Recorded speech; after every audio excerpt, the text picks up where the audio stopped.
साताऱ्याचे महाराज आता छत्रपती उदयनराजे मला माहित आहे ही त्यांची स्टाईल. खरं तर आहे ना आताचा जो डायलॉग आहे ना पुष्पा फिल्म मधला झुकेगा नाही साला मला त्यांच्यासाठी आहे. कारण महाराज मी पाहिलं ना लहानपणापासून ते कधी कोणासमोर झुकले नाही. जसं म्हणतो ना आपण आपल्या आई वडिलांच्या समोर काय चुकीचं करायचं नाही कारण आपण त्यांच्या दृष्टिकोनातून ते बघत असतो की हे चुकीचं आहे. पण कधी कधी काही गोष्टी चुकीच्या नसतात. ते त्यांनी तसं घेतलेलं असतं म्हणून ते त्यांना तसं दिसतं आणि आपल्यालाही ते तसं दाखवतात. आपल्याच आजूबाजूला ना आपली समजणारी व्यक्ती असतात. आपल्याला वाटत अरे हा माझा मित्र आहे हा माझा सखा आहे असं वाटत असतं. पण त्याच्या आतमधला माणूस आपल्याला दिसत नसतो. हे जज करणारे जे आहेत ते तेवढ्या कुवतीचे आहेत का हे आपल्याला कळलं पाहिजे. त्यामुळे मी ते घेत नाही एवढं मनावर. तर त्याची कुवतच नाहीये तर त्याच्याशी काय भांडायचं. आय थिंक 9th 10th ला असेल मी. मला माहिती आहे आता सुद्धा ती गोष्ट मी इतक्या इझी हँडल केली. म्हणजे तो व्यक्ती असा जवळ येऊन बसला आणि त्याने असा खांद्यावरती हात टाकला माझ्या. भाऊ कसा असतो माहितीये का सर की तो आहे ना एका बहिणीला राणी बनवतो. आपली बहीण राणी आहे हे जे करून देणारा जो व्यक्ती आहे ना सगळ्यांना वाटते आपला नवरा आपल्याला असं करतो. आपल्या आयुष्यात येणारा पार्टनर बॉयफ्रेंड भाऊ असतो तो. नमस्कार, मी विनोद सातव. आपण सगळेजण जो शो कायम पाहता आरपार या आपल्या यूट्यूब चॅनलवर वुमन की बात. तर वुमनच्या मनातली बात अनेक स्त्रियांच्या अनेक मुलींच्या मनातली गोष्ट जी आहे ती तुमच्यापर्यंत पोहोचवण्याचं काम आरपार या यूट्यूब चॅनलच्या माध्यमातून मी आपल्यासमोर करत असतो.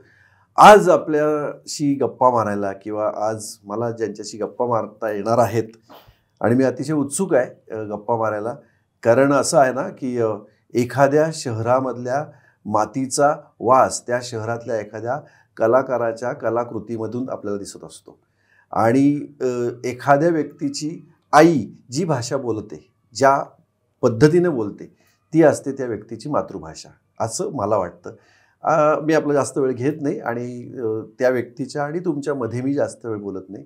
मी आता तुमच्यासमोर आमंत्रित करतो ज्यांना आपण सोशल मीडियावरती मिलियन्स व्ह्यूजमध्ये पाहिलेलं आहे. अनेक प्रसिद्ध वेबसिरीजमध्ये आपण त्यांचा अभिनय पाहिलेला आहे. टेलिव्हिजनच्या माध्यमातून देखील टेलिव्हिजन सिरियलच्या माध्यमातून देखील ते आपल्यापर्यंत पोहोचलेले आहेत. तुमच्या आमच्यातलीच वाटावी अशी एक चुणचुणीत मुलगी आणि जिचं हास्य गावागावातल्या अनेक जत्रांमधून अनेक तरुण जिच्याकडे बघून घायाळ होतात अशी आपल्यासमोर मी आमंत्रित करतो माधुरी पवार. थँक्यू. इतकं सुंदर माझं वर्णन केलं तुम्ही आणि मी फक्त तुमच्याकडे बघत होते तुम्ही कसं बोलताय. तुम्ही माझं खूप छान छान कौतुक केलं पण तुमचंही करावं असं वाटतं. सुरुवातीला तुमचा आवाज ऐकल्यानंतर तो ऐकत राहावा असं वाटतं. पुढचा व्यक्ती कितीही सुंदर असला तरी तुमच्या आवाजाच्या प्रेमात पडेल इतका सुंदर आहे तो आवाज. अरे बापरे. माधुरी, तुझं गाव सातारा आहे असं मला कळलं. त्यामुळे आजची मुलाखत तुझ्या इतकीच गोड व्हावी म्हणून आपण मुलाखतीची सुरुवात तुझ्या साताऱ्यामधल्या कंदी पेढ्याने करूयात. तुला कंदी पेढा मी तुला गिफ्ट करतो. उलट झाले आज. उलट झालंय हा. पण कधी कधी घेण्यात पण वेगळीच मजा असते. क्या बात आहे, क्या बात आहे. थँक्यू. साताऱ्याचा कंदी पेढा. कंदी पेढा. माधुरी, खूप खूप स्वागत. आणि तुझं स्वागत आम्ही एका वेगळ्या पद्धतीने करणार आहे. तुला तर आता कंदी पेढा तर दिलेलाच आहे पण तुझं जे नैसर्गिक सौंदर्य आहे हे असंच टिकून राहावं. बर्वा स्किन थेरपी हे जे प्रॉडक्ट आहे हे शुद्ध गाईच्या तुपापासून बनवलेले ब्युटी प्रॉडक्ट्स आहेत. गावच्या माणसांना गावची भेट. गावच्या माणसांना गावची भेट. तर हे thank you so much. Thank you. Kamakshi Barve म्हणून एक अशीच साताऱ्याचीच आहे. हा, हे साताऱ्याचेच आहेत. त्यांच्याकडून तुला gift. Thank you so much. Thank you. Thank you. तू साताऱ्याचीच आहे मग तुला काय कंदी पेढ्याचं कौतुक नसेल फार ना? का नाही, असायलाच पाहिजे. म्हणजे मला असं वाटतं म्हणजे जास्त असा गर्व वगैरे नाही, स्वाभिमान वाटतो त्या गोष्टीचा, अभिमान वाटतो. आपल्या जवळची गोष्ट असते जी आपल्याला फार कॉमन वाटत असते. म्हणजे साताऱ्याचा कंदी पेढा, साताऱ्याचा अजिंक्य तारा, साताऱ्याचा ठोसेघरचा धबधबा. साताऱ्याच्या स्टाईल मध्ये सांग ना मला हे. अरे बापरे, आपलं पॉडकास्ट पूर्ण हवं असं वाटतं, कारण साताऱ्याचं एक सातारा भाषेमध्ये बोलायला लागले की पुढचा माणूस म्हणतो एवढं रागात का बोलतोय माझ्याशी. म्हणजे असं खूप वेळा झालंय माझ्या बरोबर. मला फार आवडतं साताऱ्याची भाषा, खूप जास्त आवडते. ठीक आहे, मग मी प्रयत्न करेन. आपण साताऱ्यासारखं बोलूया ना. साताऱ्यासारखं बोलायला मला नेहमीच आवडतं, कारण मी साताऱ्याची आहे. त्यात तुम्ही मला पेढा दिलेला आहे, खरं तर मी तुम्हाला द्यायला पाहिजे पण तुम्हीच दिलेला आहे, त्यामुळे घेण्याची वेगळी मजा मला वाटलेली आहे, म्हणून मी तुमच्याबरोबर साताऱ्यामध्ये बोलते. बोला तुम्ही काय बोलायचं. ह्यात जी गंमत आहे ना, हे खरेपणा वाटतो. साताऱ्याच्या माणसाशी एखाद्या बोलताना किंवा रादर साताऱ्यापासून पुढे तुम्ही असं पुढे पुढे जा बघा, कोल्हापूर, कराड, सांगली, इचलकरंजी, मिरज, कोल्हापूर, तिथल्या लोकांशी मला बोलायला फार आवडतं. मला ना बोलायला नाही, मला त्यांचं ऐकायला आवडतं. कारण मला तो टोन इतका आवडतो, जाम आवडतो. त्यामुळे त्या टोन मध्ये पण वेगवेगळ्या गोष्टी असतात. तो टोन टोचतो पण कधी कधी, ही पण गोष्ट तेवढी. ज्यांना सवय नाही त्यांना टोचते. हे बघा, आता ही साताऱ्याची मुलगी पुण्यात आली. जनरली काय होतं, पुण्यात आले की लोक म्हणतात चहा घेतलाच असेल, पाणी देऊ का, प्रश्नार्थ खूप असतं. हा, आमच्या इकडे तसं नाही, आलाच बस लवकर, चहा टाकलेला असतो तोपर्यंत आतमध्ये, तो त्याला विचारायच्या आधीच त्याच्या हातात तो दिलेला असतो. म्हणजे अशी गोष्ट असते तिकडे. आणि आवडत नसेल तरी जबरदस्ती आता हे केलं तर प्यायला लागेल. आणि काय आहे, म्हणून मी पुण्यात तुझं स्वागत साताऱ्याचे पेढे देऊन केलं की सगळे हाताची सगळी बोटं सारखी नसतात असं म्हणतात ना, तसं आहे. पुण्यातल्या प्रत्येक घरात गेल्यानंतर आता ते म्हण झाली की 1 ते 4 पुण्यात. आता बघा, चितळे 1 ते 4 उघडा असतं. हो, पुणे बदलतंय ना. बदललंय. खूप स्वागत तुझं माधुरी. थँक्यू. आरपार चॅनलवरती आम्ही खूप वेगवेगळ्या क्षेत्रातल्या महिलांशी याच्या आधी बोललेलो आहे. खूप एपिसोड झाले आणि लाखो लोकांनी त्याला सबस्क्राईब केलंय आणि खूप लोक पाहतात, एकमेकांना पाठवतात, छान वाटतं. त्यामध्ये मी पण आहे. आता त्याच्यामध्ये माधुरीशी काय बोलायचं, तर आमची टीम आहे ना, आमची टीम अभ्यास करते येणाऱ्या व्यक्तीचा, मग काय कसं काय. तर मी म्हटलं अरे माधुरी पवार मला माहिती आहे, मी माधुरी पवारचं वेब सिरीज पाहिली आहे, रान बाजार. आमचा मित्र अभिजित पानसे माझा खूप चांगला मित्र आहे, तो त्यांनी ते अतिशय कलाकृती ती सुंदर केली. आणि प्राजक्ता पण माझी खूप चांगली मैत्रीण आहे. त्यामुळे पाहिलं होतं आणि त्यावेळेला माधुरी पवार मला माहिती नव्हतं, पण म्हणलं अरे ही कोण आहे.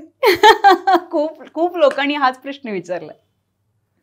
हे बरोबर आहे. तर बघ, म्हणजे तुझ्या कॅरेक्टरने माझं लक्ष वेधलं गेलं की ही कोण आहे मुलगी, ही काजोल कोण आहे म्हटलं. खूप दिवसांनी कोणतरी काजोल म्हटले, नाहीतर एरवी सगळे तू प्रियंका चोप्रा सारखी दिसतेस, बिपाशा बासू सारखी दिसतेस, काही फोटोज मध्ये असले ते काजल अगरवाल सारखी दिसतेस. खूप दिवसांनी कोणतरी काजोल म्हटलं मला. थँक्यू. लहानपणी म्हणायचे खूप वेळा, रंग सावळा असल्यामुळे किंवा आपली एक नैन नक्षत असं वाटतं, पण मला असं कधी नाही वाटलं आतून.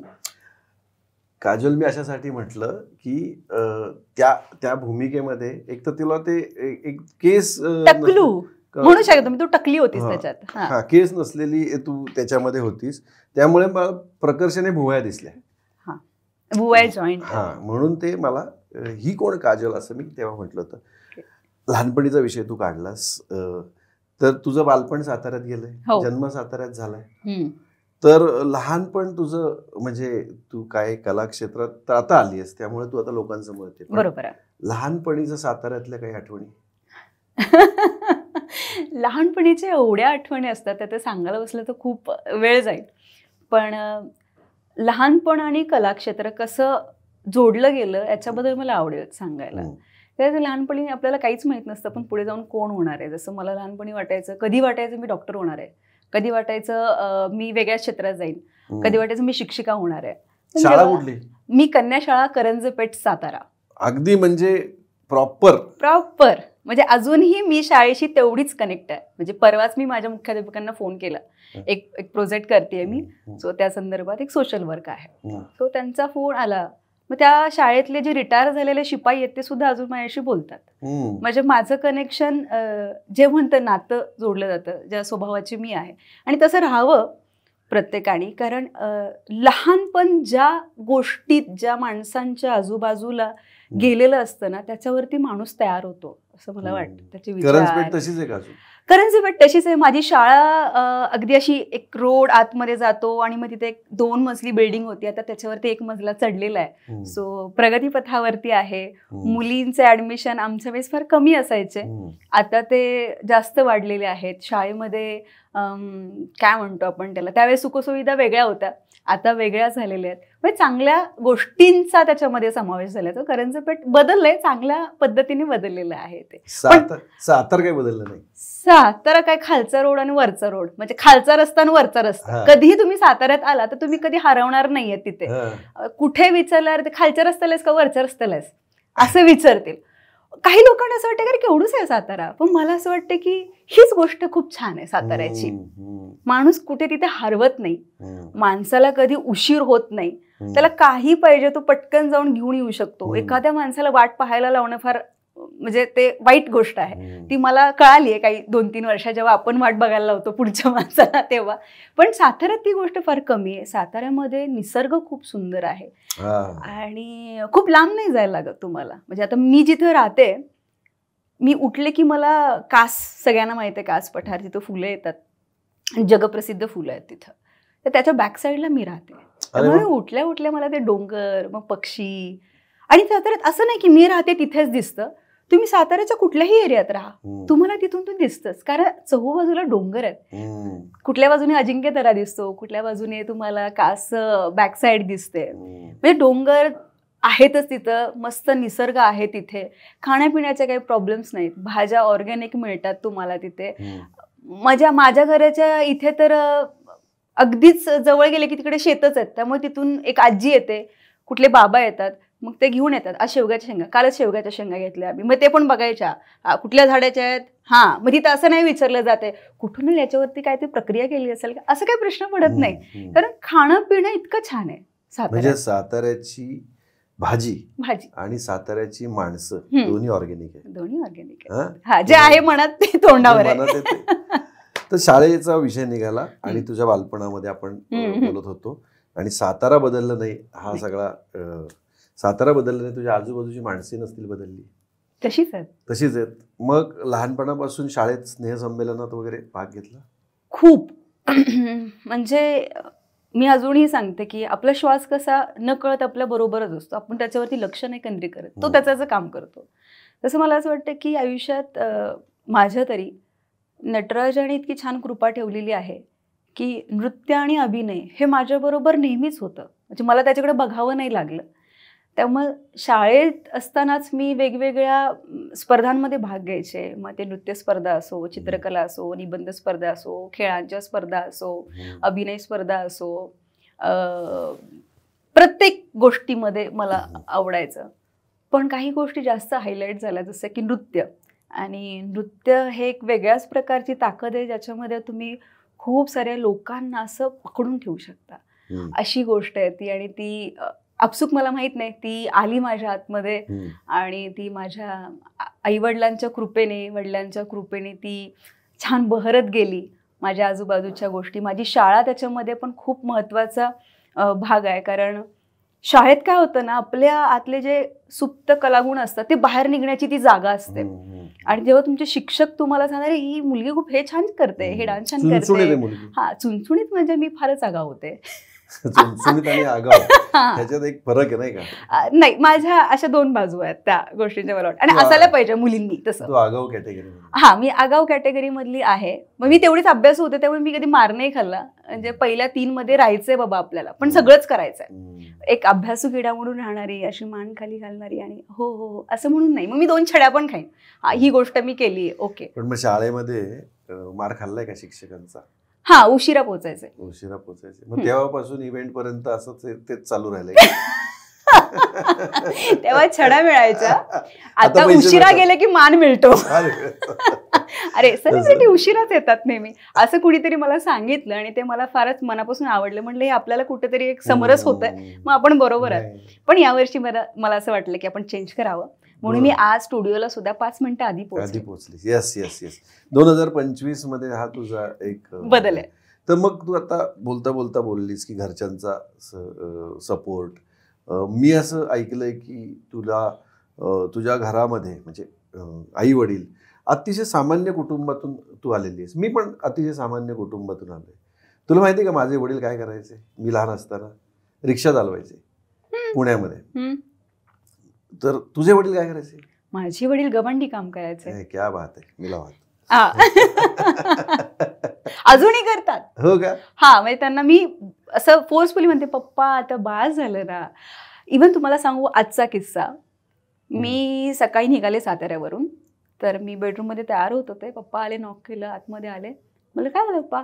मग पॉकेट काढलं, त्यातले 1000 रुपये काढले आणि मला तुला खर्चायला लागतील ना. पप्पा मी आता कमवते म्हटलं खूप चांगलं, तरी तुम्ही बाहेर जाताना मला पैसे देता. किती छान. त्यांच्या मनात एक अशी गोष्ट पहिल्यापासून आहे आणि म्हणूनच मला असं वाटतं की मला पुढच्याही जन्मी सामान्य कुटुंबातच जन्म देवाने, की ते सुख मला जे मिळणार आहे ते मला गमवायचं नाहीये. जे माझ्या आई वडिलांनी मला दिलेलं आहे आणि ते मला पाहिजे, ते सामान्य कुटुंबामुळे येतं. सो मला तो प्राऊड फील होतं की बरं झालं त्यांना, मी एका गवंड्याची पोरगी आहे त्यामुळे त्यांच्यामध्ये वेगवेगळे कलागुण नेहमीच होते. म्हणजे मला डान्स, नृत्य जे आहे ते बाबांकडूनच मिळालं. तेच माझे गुरु आहेत. ते पण कलाकार आहेत. म्हणजे खूप कलाकार, म्हणजे खूप कलाकार मोठे आहेत. ते पॉडकास्ट बघते तेव्हा त्यांना भारी वाटेल, पोरगी लयच भारी भारी बोलली आपल्याबद्दल, पण ते ऍक्च्युअली खूप भारी आहेत.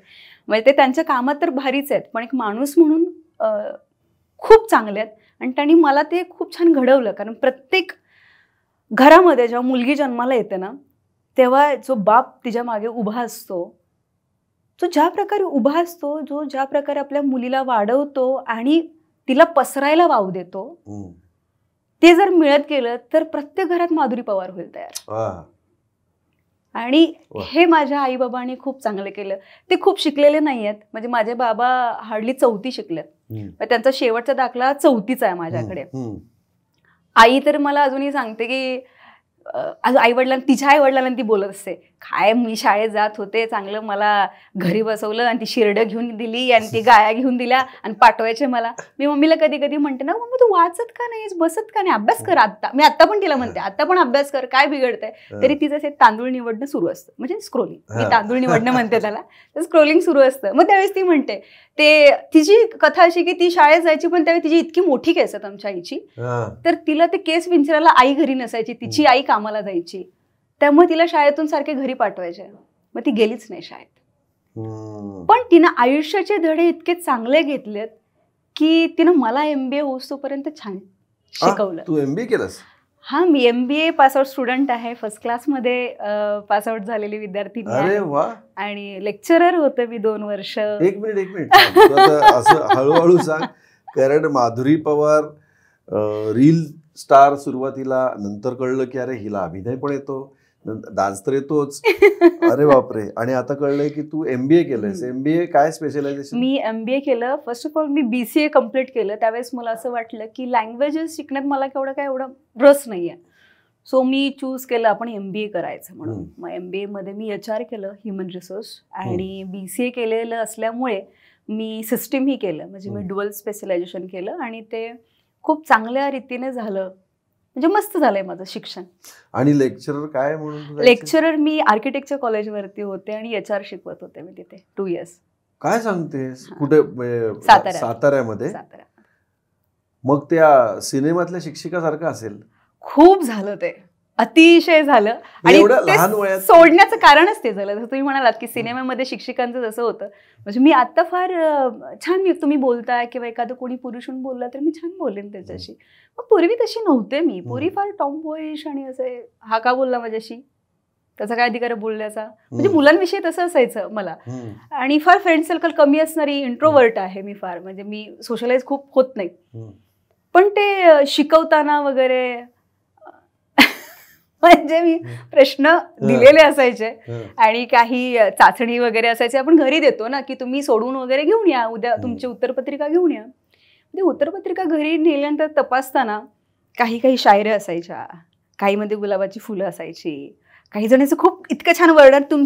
मी एका साईडला वेणी घालायची आणि साडी असायची ना, एका साईडला वेणी, एक बिंदी आणि साडी, आणि ते शिक्षकांसारखं इकडे पिन वगैरे लावणं ते मला अजिबात आवडत नाही, तरी पण ते लावायचे. हा, साडी वगैरे. मग ते तिथे लिहायचंय, आज तुम्ही घातलेली तिरकी वेणी खूप सुंदर दिसत होती, तुम्ही त्या तिरके म्हणजे बाजूला एक फुल लावत जावा ना वगैरे असे पण म्हणायचे विद्यार्थी. हा विद्यार्थी. तर ते असं व्हायला लागलं की मी कसं बोलू यांना. आणि जेव्हा मी बोलले, मी आमच्या कॉलेजच्या प्रिन्सिपल्सना बोलले की सर असं असं घडतंय वगैरे. सर ही सेड मॅम आता ती गोष्ट घडणार, तुम्ही यंग आहात आणि ती गोष्ट आपण अपोज नाही करू शकत. सो मग तिथून मला असं वाटलं की अरे मग मला नाही करायचं हे. त्यावेळेस असं वाटलं मला. कॉम्प्लिमेंट्स पण मी नव्हते त्या, म्हणजे मी म्हटलं ना माणूस तसा नसतो, माणूस हा बदलत जातो. म्हणजे जसं मी आत्ता जशी आहे तशी नव्हते पूर्वी. खूप जण म्हणतात की स्वभाव बदलत नाही, हे साफ खोटं आहे. स्वभाव बदलतो आणि तो तुमच्या आजूबाजूच्या तुमच्या अनुभवावरून बदलतो. तुम्ही काय घेता पुढच्याकडून त्याच्यावरती खूप बदलतो. आणि तो घेतल्यानंतर आपण इम्प्लिमेंट करतोय का, आपण त्याप्रमाणे वागतोय का, त्याच्यावरती तुमची एक पर्सनॅलिटी, व्यक्तिमत्व हे बदलत बदलत बदलत जातं. फक्त एक सत्य आहे, कुत्र्याचं शोपूट फक्त ते काय असं ते स्ट्रेट होत नाही, तेवढंच एक सत्य मला वाटतं. बाकी माणसांचा स्वभाव बदलत असतो. कारण ते वाल्याचं वाल्मिकी एक म्हण आहे ना, तर ते जर होत असेल तर माणूस काय बदलू शकत. तुमच्या आजूबाजूची तुझ्याशी मला गप्पा मारायला मजा येणार आहे आता. कारण असं आहे की तुमच्या आजूबाजूची परिस्थिती आहे, तुम्ही किती फ्लेक्झिबल आहात त्याच्यावर आहे. म्हणजे एखाद्या तुम्ही फरशीवर किंवा दगडावर जर पाणी टाकलं ते पाणी वाहून जाणार आहे, पण एखाद्या स्पंजवर तुम्ही पाणी टाकलं साठणार आहे, ते साठणार आहे. तर तुम्ही स्पंज असायला पाहिजे. अगदी खूप छान. मी लक्षात ठेवेन हा स्पेंज. तर तू स्पंज आहेस, तू आजूबाजूचं जे काय लोक वातावरण आहे त्याप्रमाणे स्वतःला फ्लेक्झिबल कर, फ्लेक्झिबिलिटी. मग हे सोशल मीडियाचं काय, कुठून सुरू झालं किंवा तुला कोणी सांगितलं? हो, सोशल मीडिया म्हणजे मला मी फार पॉझिटिव्ह घेते त्याला. कारण म्हणजे हे आत्ता लोकांना वाटतं की कुठेतरी पोहोचण्याचा एक प्लॅटफॉर्म झाला आहे सोशल मीडिया, पण माझ्या आयुष्यात सोशल मीडिया फार वेगळ्या प्रकारे आला. मी अप्सरा आली 2019ला जिंकले रियालिटी शो. म्हणजे फार कमी लोकांना, यंगस्टर्स आहे त्यांना नाही माहिती की अरे हिचं बॅकग्राऊंड, ती रियालिटी शो जिंकून इथं आली आहे, मग पुढच्या गोष्टी केल्या. चॅनलवर ते रियालिटी शो होता डान्सचा, अप्सरा आली. आणि तो मराठी लावणी, लोककला आणि मराठी सिनेमासृष्टीतली काही गाणी, तर ह्यांच्याशी कनेक्टेड खूप होता तो. विश्वास पाटील होते का? विश्वास पाटील नव्हते, ते ढोलकीच्या तालावर ह्याच्यावरती होते. आणि झी युवावरती नवीनच शो लॉन्च झाला होता, अप्सरा आली. त्याची जजिंग सूर्यकाताई पुणेकर करायच्या, दीपाली सय्यद असायच्या आणि सोनाली कुलकर्णी या तीन असायच्या. आणि आय थिंक सिद्धार्थ चांदेकर त्याचे होस्ट होते. आणि संतोष कोल्हेंनी तो आय थिंक संतोष कोल्हेंचा शो होता, राईट. सो तिथून खरं तर ते जिंकल्यानंतर 2019ला मी, त्याच्यानंतर टिकटॉक आलं. आता टिकटॉक मला भयंकर आवडतं अजूनही. ते बॅन असलं तरी मला आवडतं. टिकटॉक म्हटलं की मी अशी फार खुश होते, कारण त्यामुळे खरं तर मी खूप लोकांपर्यंत पोहोचले. मला याच्या आधी असं आठवत नाही की मोठे मोठे रियालिटी शो झाले, हिंदीमध्ये झाले, म्हणजे DID वगैरे आपण बघायचो. झी युवा तसं तर नवीन होतं ना, लॉन्च झालं चॅनल, लोकांना एवढं माहीत पण नव्हतं, कारण पहिलंच इयर होतं ते. पण ते जिंकले मी, आणि जिंकल्यानंतर बाहेर आले तेव्हा इतक्या लोकांना मी पाहिलं की त्यांना असं वाटत होतं की मी त्यांच्या घरची आहे. ईच अँड एव्हरीवन फील की अरे ही आपली पोरगी आहे, ही आपली पोरगी आहे. आणि हे कशामुळे झालं माहिती आहे? हे झालं, मी खूप स्पर्धा केल्या. म्हणजे मी शाळेत असल्यापासून खूप स्पर्धा करायच्या, मला भयंकर आवडायच्या स्पर्धा आणि ती ट्रॉफी जिंकणं. म्हणजे मला माहीतच नसायचं की तिथं प्राईज किती आहे, काय नाही आहे. मला ते जिंकायचं, मला ट्रॉफी पाहिजे, मला जिंकायचं. हे आयुष्यात पहिल्यापासूनच होतं माझं. आणि हे प्रत्येकानेच केलं पाहिजे, तर तो जिंकणारच आहे. आणि तशा खूप साऱ्या स्पर्धा केल्यानंतर, स्पर्धा एका ठिकाणी होत नाहीत किंवा मेट्रो सिटीमध्ये फार कमी होतात. गावात, खेड्यात, ग्रामीण भागात स्पर्धा भयंकर व्हायच्या. आता नाही होत आहेत, पण माझ्या वेळेस मी बघितलंय खूप वेळा व्हायच्या. तर प्रत्येक गावागावातून गेले ना. आता कसं मॅप इकडून नेतो असा, तसं मी प्रत्येक गावातून गेले. प्रत्येक गावाच्या ट्रॉफीज माझ्या घरात आहेत. त्यामुळे ते गाव मला ओळखत होतं पहिल्यापासून. अरे ही पोरगी टीव्हीवर दिसते, ही आपल्या गावात आली होती या स्पर्धेला, हिचा दुसरा नंबर आलेला का, नाही इथं पहिला नंबर आलेला का, हे त्यांच्या लक्षात असायचं. मग त्याचा एक किस्सा पण खूप छान आहे की देवमाणूसच्या सेटवरती जेव्हा मी होते, तर तेव्हा त्या वाड्यात शूट व्हायचं आमचं. आणि मी गेले आणि ते वाडा काका आणि काकू असायचे, त्यांचे मालक आहेत ते. ते शेजारी त्यांची एक रूम होती, ती तिथेच राहायचे. मग आम्ही जेवणाला वगैरे त्यांच्या घरी रूममध्ये तिथं जाऊन बसायचो वगैरे. मग ते जे काका होते ते काका आले आणि काकांनी मला म्हणले तुला एक गोष्ट दाखवू का? म्हणलं काय? तर मग त्यांनी त्यांचा एक कीपॅड, सॅमसंगचा पूर्वीचा फोन असायचा बघा, आपण असं केलं की वरती हा, आणि त्याला स्क्रीन असायची, आपण रेकॉर्ड करायचो. तर त्यामध्ये त्यांनी मला एक डान्स दाखवला. 1, 2, 3 डान्स होता आणि मी स्पर्धेला 1, 2, 3 परफॉर्म करायचे त्यावेळेस. मग लोकांना आता असं वाटतं मी लावणीच करते. ऍक्च्युली लावणी हे माझं प्रेम आहे, ते मी शिकले आणि ते त्याचं झालं. पण बॉलिवूड स्टाईल, क्लासिकल हे पहिल्यापासूनच आवडायचं मला, स्पर्धेला वगैरे करायचे. तर त्यांनी त्यामध्ये माझा 1, 2, 3 डान्स दाखवला आणि मी फार आश्चर्यचकित झाले. तर एकतर मोबाईल इतका जुना, त्यात ते नीट दिसत नाही. मला दिसत होतं मी जे कॉस्ट्युम वेअर केलेलं असायचं, एका साईडला ती पोणी बांधलेली असायची, ते केस सुटलेले असायचे आणि ते मला दाखवते ते, हे बघ तू आमच्या गावात आली होतीस. म्हणजे कधीच आहे हे? म्हणजे मला असं वाटलं तुमची कला जी आहे ना तितकी जिवंत असते आणि निरंतर राहते. जर तुमची कला प्युअर असेल आणि तुम्ही खरंच त्या कलेसाठी आतून ओतत असाल ना, तर पुढचा माणूस तो तुम्हाला सतत लक्षात ठेवतो, त्यांच्या मनात ठेवतो. आणि त्या दिवशी त्यांनी मला ते दाखवलं, मी फार मोटिवेट झाले की त्याच माणसाच्या घरात आज मी सिरियल करते. खूप सुंदर वाटलं. आणि ते तसंच ते सुरू झालं. म्हणजे ते सोशल मीडिया, मग टिकटॉक वरती भयंकर व्हिडिओज व्हायरल होणं. त्यावेळेस मी व्हिडिओज करायचे, आता करत नाही, पण त्यावेळेस करायचे. मला आवडायचं खूप छान छान व्हिडिओज करायला. आणि लोक ना त्यावेळेस क्रेज झालं होतं खूप, वेगवेगळ्या इव्हेंट्सला बोलवणं. आता लोकांना वेगळं वाटतं इव्हेंट्स, पण मी ते 2019-20लाच इतके इव्हेंट गाजवून ठेवलेले आहेत की प्रत्येक सिटीमधून गेले. म्हणजे रिबिन कट करणं हे असं ते समीकरण झालं होतं. माधुरी पवार = ते इव्हेंट, रिबिन कट करायला या पुरीला बोलवलं पाहिजे, इतक्या सुपाऱ्या. ते रिबिन कट करायचे पैसे मिळतात ऑब्व्हियसली. आपल्या कलेचं मोल आपल्याला माहित असलं पाहिजे. नाही, बरोबर आहे. तुमच्यामुळे त्या हॉटेलची असेल किंवा त्या दुकानाची, व्यवसायाची जाहिरात होते. आणि एक वेगळं पण मनात असतं, म्हणजे पुढच्यांनी बोलवण्याच्या मागचं कारण असतं की अरे आता तुम्हाला मी बोलवते तर त्याच्या मागं कारण एक तुम्ही कलाकार आहात, तुमची एक फेस व्हॅल्यू आहे आणि एक माणसाची वाईब असते ते त्याला मनापासून. कारण तुमच्या समोर हजारो कलाकार असतात, तुम्ही त्यांना का बोलवताय? कारण तुमचे पाय तिथे लागतायत, तुमच्या आतून असते ती गोष्ट. सोशल मीडिया, जसं आपलं बोलणं चाललं होतं की सोशल मीडियामधून आपल्याला जास्त प्रसिद्धी मिळाली. अप्सरा अली मधून आपण विनर झालो.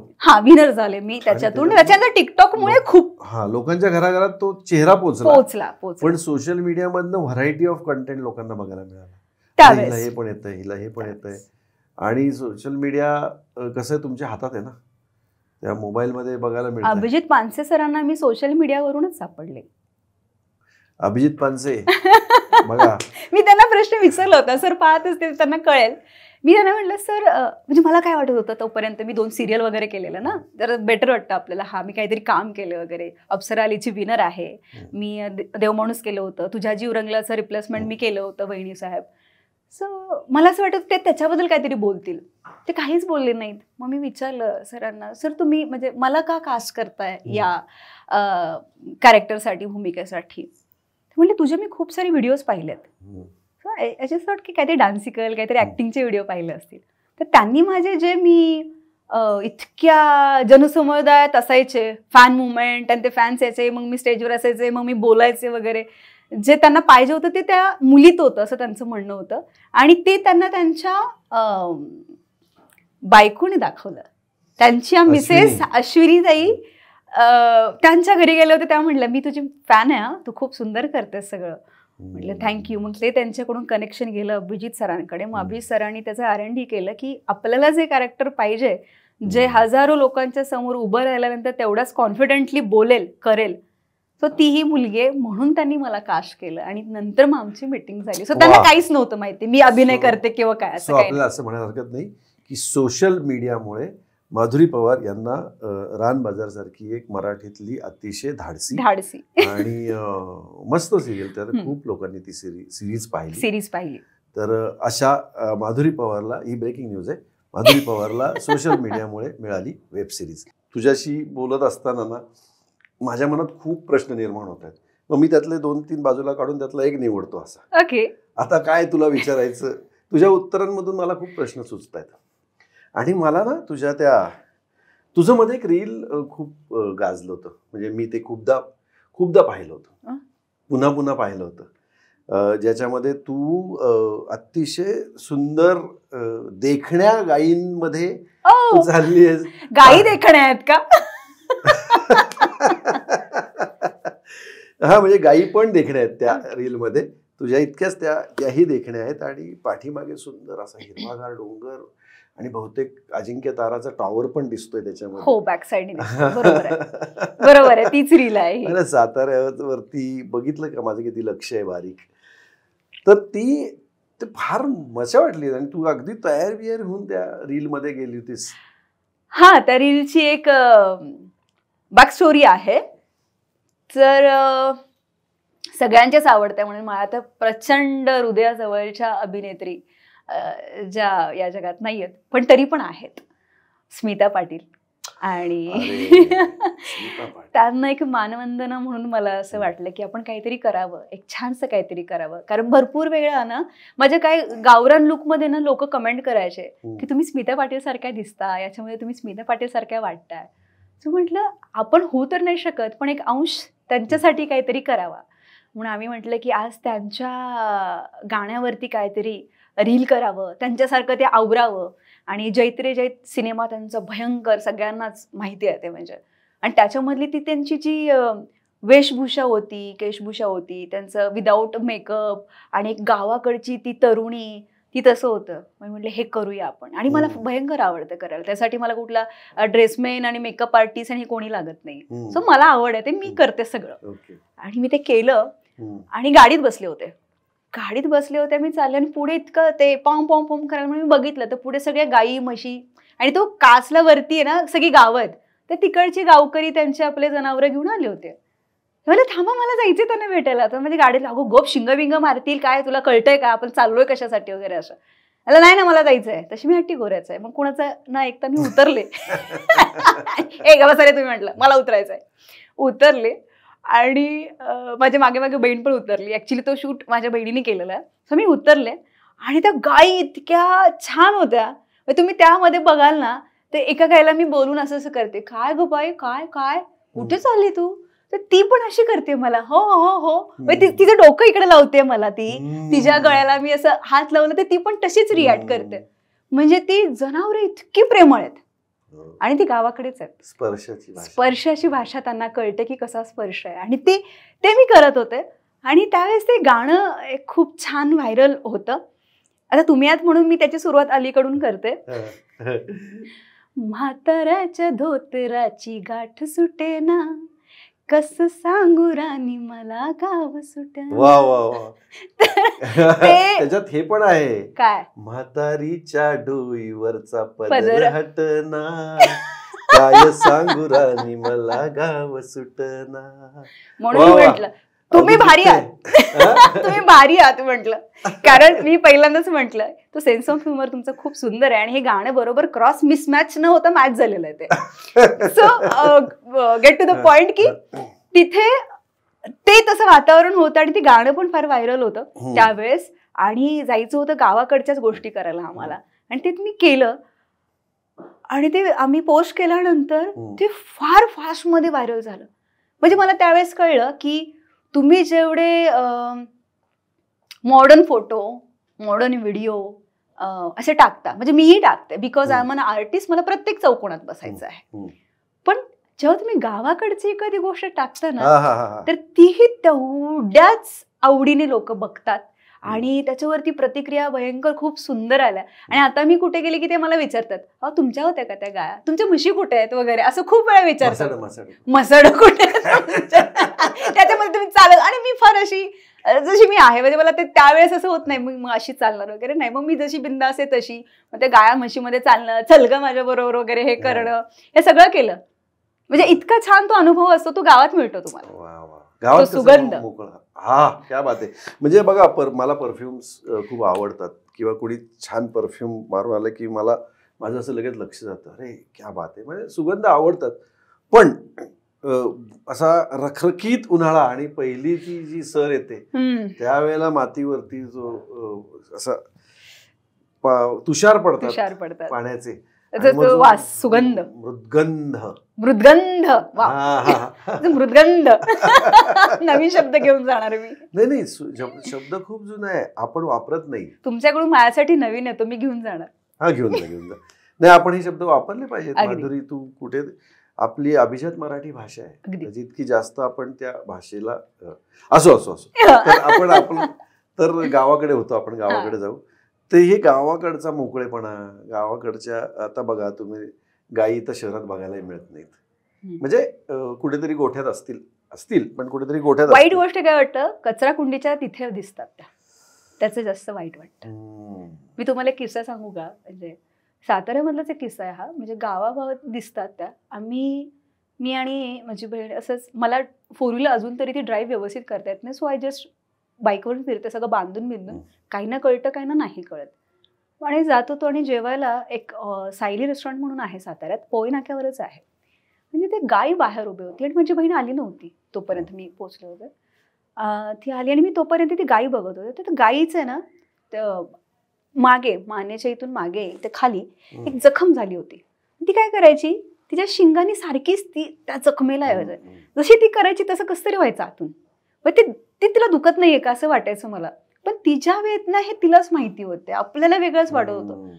मी तिथे थांबले, मग बहीण आली, मग तिला म्हटलं इथलं गौरक्षकचा अध्यक्ष कोण आहे साताऱ्यामध्ये, मग त्याचा पत्ता लावला. तोही कसा लावला, मी एका कार्यक्रमात गेले होते लातूरला, आणि गौरक्षक म्हणून आहे, त्यांचं नाव मला आता आठवत नाहीये, ते माझ्या शेजारी बसले होते आणि त्यांनी त्यांचं काम मला दाखवलं. म्हटलं खूप सुंदर करताय, म्हटलं तुम्ही माझी काही गरज लागली तर मला सांगा, हे मला वाटत होतं, पण मलाच त्यांची गरज लागली. त्यावेळेस मी त्यांना तिकडे फोन केला की हे असं असं माझ्यासमोर दिसतंय, एक गाई आहे, तर काय करू मी आता. तर त्यांनी साताऱ्यामधल्या त्यांच्या सहकाऱ्यांना कॉल केला, त्यांना तिथे पाठवलं. मग त्या गाईला नक्की काय झालंय हे बघितलं, तर तिला ते बरीच वर्ष झालं तिथं ते दुखणं झालं होतं आणि ती तिच्याच शिंगाणी ते आणि मोठं करत होती. आणि त्यामुळे ती एका ठिकाणी बसायची, एका जागेला कुठेतरी अंधार ह्याच्यात, आणि भूक लागली की तिथे यायची.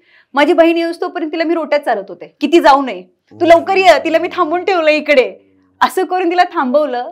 मग तिचे व्यवस्थित तिचा उपचार कसा होतोय, कुठं होतोय हे सगळं केलं, आणि त्यावेळेस ते शांत वाटलं. वा, संवेदनशील कलाकारांनी संवेदनशील असणं खूप गरजेचं आहे. आणि गायीवरचं हे तुझं, आता गायीला तर राज्यमाता दर्जा मिळालेला आहेच. आणि हो, आपल्या धर्मामध्ये गायीला, हिंदू धर्मामध्ये गायीला अनन्यसाधारण महत्व आहे. तर अशा आपण गावाकडच्या गोष्टी बोलत असताना रमलो आपण त्या गावावरच्या. आता मला सांग, आता मी काहीतरी महत्वाचं म्हणजे वेगळं विचारतोय, की गावाकडून जेव्हा काही लोक पुण्यासारख्या, मुंबईसारख्या किंवा मोठ्या शहरामध्ये करिअर करायला येतात, सगळेच काय तुझ्यासारख्या ऍक्ट्रेस नसतील, काही MPSC UPSC करायला येत असतील, काही IT क्षेत्रात जॉब करायला येत असतील, वेगवेगळं ज्याचं त्याचं काय जे काय करिअर किंवा शिकायला पण येत असतील मुलं मुली. गावाकडून जेव्हा शहरात येतात त्यावेळेला त्यांची मानसिकता काय असते आणि इकडे आल्यानंतर कशी मानसिकता, तुझं निरीक्षण? माझं निरीक्षण म्हणतं की जिथं आपण जन्मतो आणि आपल्या आयुष्याचा बराच काळ तिथं आपण लोटलेला असतो, आपल्या आजूबाजूची काही माणसं असतात, ती जेवढ्या प्रेमळ गोष्टींनी बांधलेली असतात तेवढेच काही लिमिटेशन्स आपल्यावरती टाकतात, काही तत्व टाकतात, आणि त्याच्यामध्ये आपण अडकून असतो. आणि अशा माणसं, जसं म्हणतो ना आपण, आपल्या आईवडिलांच्या समोर काय चुकीचं करायचं नाही, कारण आपण त्यांच्या दृष्टिकोनातून ते बघत असतो की हे चुकीचं आहे. पण कधी कधी काही गोष्टी चुकीच्या नसतात, ते त्यांनी तसं घेतलेलं असतं म्हणून ते त्यांना तसं दिसतं आणि आपल्यालाही ते तसं दाखवतात. पण काही गोष्टी चुकीच्या नसतात, आणि त्या लिमिटेशन्समुळे ना तुमची पंख तुम्ही अशी करता आणि परत अशी करता, ते तुम्हाला उडण्याची जी संधी असते ना ती तिथं मिळत नाही. जेव्हा आपण आपल्या माणसांच्या आजूबाजूला असतो, त्याच घरात असतो, सुरक्षित वातावरणात असतो. पण जेव्हा आपण एका अनोळखी ठिकाणी जातो जिथं काहीच आपलं नसतं, आणि मला असं वाटतं की आयुष्यात ही गोष्ट प्रत्येकाचीच घडते, अनोळखी ठिकाणी गेल्यानंतर पुढचा तो आपला आहे का नाही हा मोठा प्रश्न असतो. त्यामुळे आपण जास्त जागरूक होतो, जागरूकता आपल्यामध्ये येते, आणि ती लढण्याची जी आपली शक्ती असते आतमध्ये, जी आपण दाबून ठेवलेली असते, आपल्याला नसते माहिती ती किती आहे आपली, ती बाहेर पडण्यासाठी प्रयत्न करत असते. आणि अशा आपल्या अनुकूल न वाटणाऱ्या वातावरणात आपण गेलो की ते प्रेशरने तेवढं बाहेर पडतं. आता मला लढलंच पाहिजे, आता मला भरारी घेतलीच पाहिजे. आणि हे मुलींच्या बाबतीत जेव्हा होतं ना सर, मी ऑब्झर्व केलंय, तर मुली ह्या जेवढ्या त्यांच्या आतमध्ये जी कुवत असते ना त्याच्यापेक्षा जास्त गतीनं पडतात. अच्छा. कारण मुलगी म्हटले की एक म्हणतात काचेचं भांडे, तिला समोरून ठेवा, तिला बाहेर जास्त पाठवू नका, तिला घरातल्याच गोष्टी शिकवा, तिला ते मानस शिकवलेच पाहिजे, ती तशीच बोलली पाहिजे. हे सगळं घरात होतं, नातेवाईकांच्या होतं. ती बाहेर जेव्हा जाते तेव्हा ती वेगळं जग बघते. तिच्या आतल्या काही गोष्टी असतात ते तिनं केल्या पाहिजे, तिच्या सुप्त गुणांना कुठंतरी तिनं बाहेर आणलं पाहिजे, लढलं पाहिजे, विचारांची एक सकारात्मकता तिनं बाहेर पाडली पाहिजे, शिकलं पाहिजे. हे तिथं होत नसतं, ते बाहेर गेल्यावर होतं. त्यामुळे तिच्या आतमधली ऊर्जा भयंकर वाढलेली असते आणि त्यावेळेस कुठलीही मुलगी कुठल्याही संकटाला तोंड देण्यासाठी खूप सज्ज झालेली असते. त्यामुळे ती प्रगती जास्त होते मला वाटतं. मुली सुरक्षित नाही असंही एक विशिष्ट आवाज हल्ली ऐकायला येतो. तर ह्याच्यावर तू काय, तुझं ऑब्झर्व, तुझं निरीक्षण तुझ्या आयुष्याचं? माझं निरीक्षण असं म्हणतंय सर की प्रथमतः मुलगी, स्त्री, ती स्वतःला काय समजते हे पहिलं कारण. की ती स्वतःला ताकदवर समजते का ती जी दुसऱ्याच्या डोळ्यातनं ती बघते ती स्वतःला समजते की मी कमकुवत आहे, मी छोटी आहे, हे समजते. तो हे प्रत्येक स्त्रीवरती डिपेंड आहे. काही अशी उदाहरणं आता झालेली आहेत. कलकत्त्याचं आपण उदाहरण बघितलं किंवा आपण मुंबईतलं काही बघितलं की 4 वर्षाच्या मुलीवर इतका घाणेरडा प्रकार घडतो. ती सिच्युएशन तशी आलेली असते, तिथं ती त्या सिच्युएशनला ती प्रतिकार करू शकत नसते, कारण तिच्या समोर खूप गोष्टी आलेल्या असतात आणि तिचे 2च हात असतात आणि पुढून येणारे 10 हात असतात.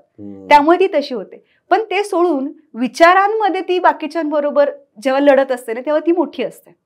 आणि तिला तिथं कळलं पाहिजे की आपण सुरक्षित आहोत की नाहीत. स्वतःला जे फील होतं ना, तर मला लहानपणापासून तेच वाटतं, मी सुरक्षित आहे. मी खूप प्रवास केलेत. स्कूलमध्ये असल्यापासून मी कॉलेजपर्यंत आत्तापर्यंत मी भयंकर प्रवास करते. मी एकटीही प्रवास करते. मला असं कधीच नाही वाटलं मी असुरक्षित नाही. असुरक्षित कधीच नाही सर, मी खोटं नाही बोलणार. नटराजाची कृपा आणि त्याचं शपथ घेऊन मला कधीच असुरक्षित वाटलं नाही, कधीच नाही वाटलं. आणि हे मी जिथं जाते ना तिथं मी सांगते, हे तुमच्या मनात असेल ना, ती चंडिका तुमच्या मनात नेहमी जागी राहिली पाहिजे, ती जिवंत राहिली पाहिजे. ती तुम्ही जिवंत ठेवाल तर पुढचा राक्षसाला तुम्ही नेहमीच माराल. तो कर्दन काळ त्याचा त्यावेळेसच आलेला असतो जेव्हा तुमच्या आतली चंडिका जागी असते. तिथं तुम्ही मुळमुळीत नाही राहिलं पाहिजे. तुम्ही तेवढ्या प्रखरतेनं लढता आलं पाहिजे तुम्हाला पुढच्या गोष्टींसाठी.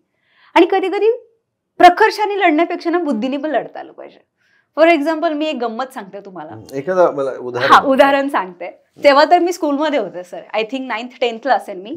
आणि मी म्हटलं बघा तेव्हा मी खूप स्पर्धा करायच्या वगैरे. आणि काय होतं ना, आपल्याच आजूबाजूला ना आपली समजणारी व्यक्ती असतात. आपल्याला वाटतं अरे हा माझा मित्र आहे, हा माझा सखा आहे असं वाटत असतं. पण त्याच्या आतमधला माणूस आपल्याला दिसत नसतो, आपण अंतर्यामी नाही आहे. तर एक कागल म्हणून एक कोल्हापूरच्या पुढे एक गाव आहे आणि तिथे एक स्पर्धा होती आणि मला जायचं होतं. आणि त्यावेळेस आई बाबांना काहीतरी काम होतं. मग XYZ व्यक्ती आहेत, आता त्याचे चांगले संसार सुरू आहे, मला वाईट करायचं नाहीये. सो तो व्यक्ती होता, तर म्हणलं तोही परफॉर्मन्स करायचा स्पर्धेमध्ये वगैरे. तो म्हणायचा मग आम्ही दोघं जातो पुढे वगैरे. तर मला काहीच नाही, मी टॉम्बॉईश होते, मला काय असं वेगळा फरक वाटायचा नाही, मुलगा आहे किंवा काय असं, ओके चलो जाऊया वगैरे. तर आम्ही मग मम्मी पप्पा म्हणले अरे तो ओळखीचाच आहे, खर्चच आहे, तर तुम्ही दोघं जा. तर मग आम्ही गेलो पुढे आणि बाकीचे ग्रुप वगैरे ते मागून येणार होते. तर त्यांनी फोर्सफुली सांगितलं की आपण निघू, लवकर पोचू. म्हणलं ठीक आहे, पोचू लवकर, आपण आधी जाऊ. म्हणून आम्ही निघालो आणि तिथं गेल्यानंतर ते आवरण्यासाठी ना एक रूम वगैरे देतात है ना, की तुम्ही मेकअप करा, हे करा वगैरे. तिथे गेल्यानंतर बसल्यानंतर काही गोष्टी ॲज अ गर्ल ते कळतंच आपल्याला, तो 6th सेन्स देवानी स्त्रीला दिलेलंच आहे. ती गोष्ट जेव्हा मला जाणवायला लागली, आय स्वेअर सर मी स्कूलला होते, पण मला माहित नाही आता सुद्धा ती गोष्ट मी इतक्या इझी हँडल केली. म्हणजे तो व्यक्तीच्या जवळ येऊन बसला आणि त्याने असा खांद्यावरती हात टाकला माझ्या आणि मी इतकं छान भाषेत त्याला समजवलं. मला आजही आठवतं की मी त्याला असं म्हणलं अरे हा हात टाकल्यावर मला खूप छान वाटतंय, मला असं खूप चांगलं फील होतं की कोणतरी चांगला मनुष्य माझ्या बरोबर आहे आणि मला खूप भारी वाटतं तू माझा मित्र आहेस वगैरे असं मी त्याला बोलले. त्याच्या मनात आलं की आपण हिच्याबद्दल खूप वाईट विचार करतोय आता, पण यार ही कशी विचार करते, एवढा विश्वास आहे. आणि ही सर खरं सांगू तुम्हाला, किती वाईट व्यक्ती असू द्या पुढचा, जर तुम्ही त्याच्या मनामध्ये जर विश्वास जागृत करू शकत असाल ना चांगल्या वेनी, तर तो माणूस चांगला, कारण जन्मताना माणूस कुठलाच वाईट नसतो. त्याच्या आतमध्ये चांगली गोष्ट असतेच कुठेतरी, फक्त तुम्हाला कळलं पाहिजे की ती त्याच्याकडून बाहेर काढून घ्यायला आली पाहिजे. जर मी ते करू शकले नसते तर कदाचित त्यावेळेस काही पण घडलं असतं आणि मला घरी पण सांगता आलं नसतं, अशी गोष्ट झाली असते. पण मी माझ्या आयुष्याच्या शेवटच्या क्षणापर्यंत ते विसरू शकले नसते एक मुलगी म्हणून. सो मला असं वाटलं की ते तुमच्यामध्ये बुद्धी तुमची इतकी युक्तिवादी असली पाहिजे की समय सूचकता ती कुठल्याही वयात येऊ शकते तुम्हाला. असं नाही की तुम्ही 30-32 नंतर याल, नाही, ते तुमचं तुम्हाला कळलं पाहिजे. कलाकार म्हणून कितीतरी गावात तुला बोलवलं जातं. मी मारलेलं पण आहे असं नाही, ही जसं केलंय ना एक छान पद्धतीने. हा म्हणजे स्पर्धेला तर एकदा मी गेले होते आणि मी स्टेजवर चढत होते आणि मी पाळताना ते छुमछुम घालाय, मला खूप आवडतं ते छुमछुम असं ते पैंजण. तर मी अशी चालत होते आणि सगळे ऑडियन्स, गावात कसे सगळे ऑडियन्स बिडियन्स असे बसलेले असतात, मध्ये स्टेज असतं, मग हा स्पर्धक येणार तो स्पर्धक येणार वगैरे. आणि मग मी पुढे चालले आणि मागून कोणीतरी म्हणलं ए छुमछुम, असं कोणीतरी आवाज दिलं आणि माझा तो नंबर होता की माझा आता परफॉर्मन्स आहे वगैरे. बट नको, मी एका क्षणाला अशी खूप स्मूथ छान अशी मुलगी, पण दुसऱ्या क्षणाला तेवढीच अग्रेसिव्ह पण होऊ शकते असं वाटतं मला. So I just turn out. असं मी मागं बघितलं, कोण म्हणलं छुमछुम वगैरे, असं मी गेले त्या घोळक्यात मी गेले. प्रत्येकाला विचारते मी असं पकडून पकडून पकडून ना, मी ऑन कॉस्ट्युम आहे, मी घागरा घातलेला आहे आणि मी त्या सगळ्यात छुमछुम घातलेला आहे, त्यात मी प्रत्येकाला असं पकडून विचारते कोण बोललं कोण बोललं कोण बोललं, हे सगळं मी करते. कोणच बोले ना, कोणीच तयार होय ना. मग मी सगळ्यांना मारायला सुरुवात केली, ह्याला पकड त्याला वाजव, त्याला पकड त्याला वाजव, त्याला पकड त्याला वाजव. आता प्रत्येकाला वाजवायला आले की एक जण फुटला, हा बोलला तो बोलला म्हटलं, मग त्याला जे पकडलं त्याला उभं केलं असं उठून. आणि आय डोंट नो, मला ते खूप वाईट वाटतं आणि एक घृणास्पद आतमध्ये तयार होतं की एखाद्या स्त्रीला बघून तिच्या इतक्या छान आभूषणावरून तुम्ही तिला चिडवताय.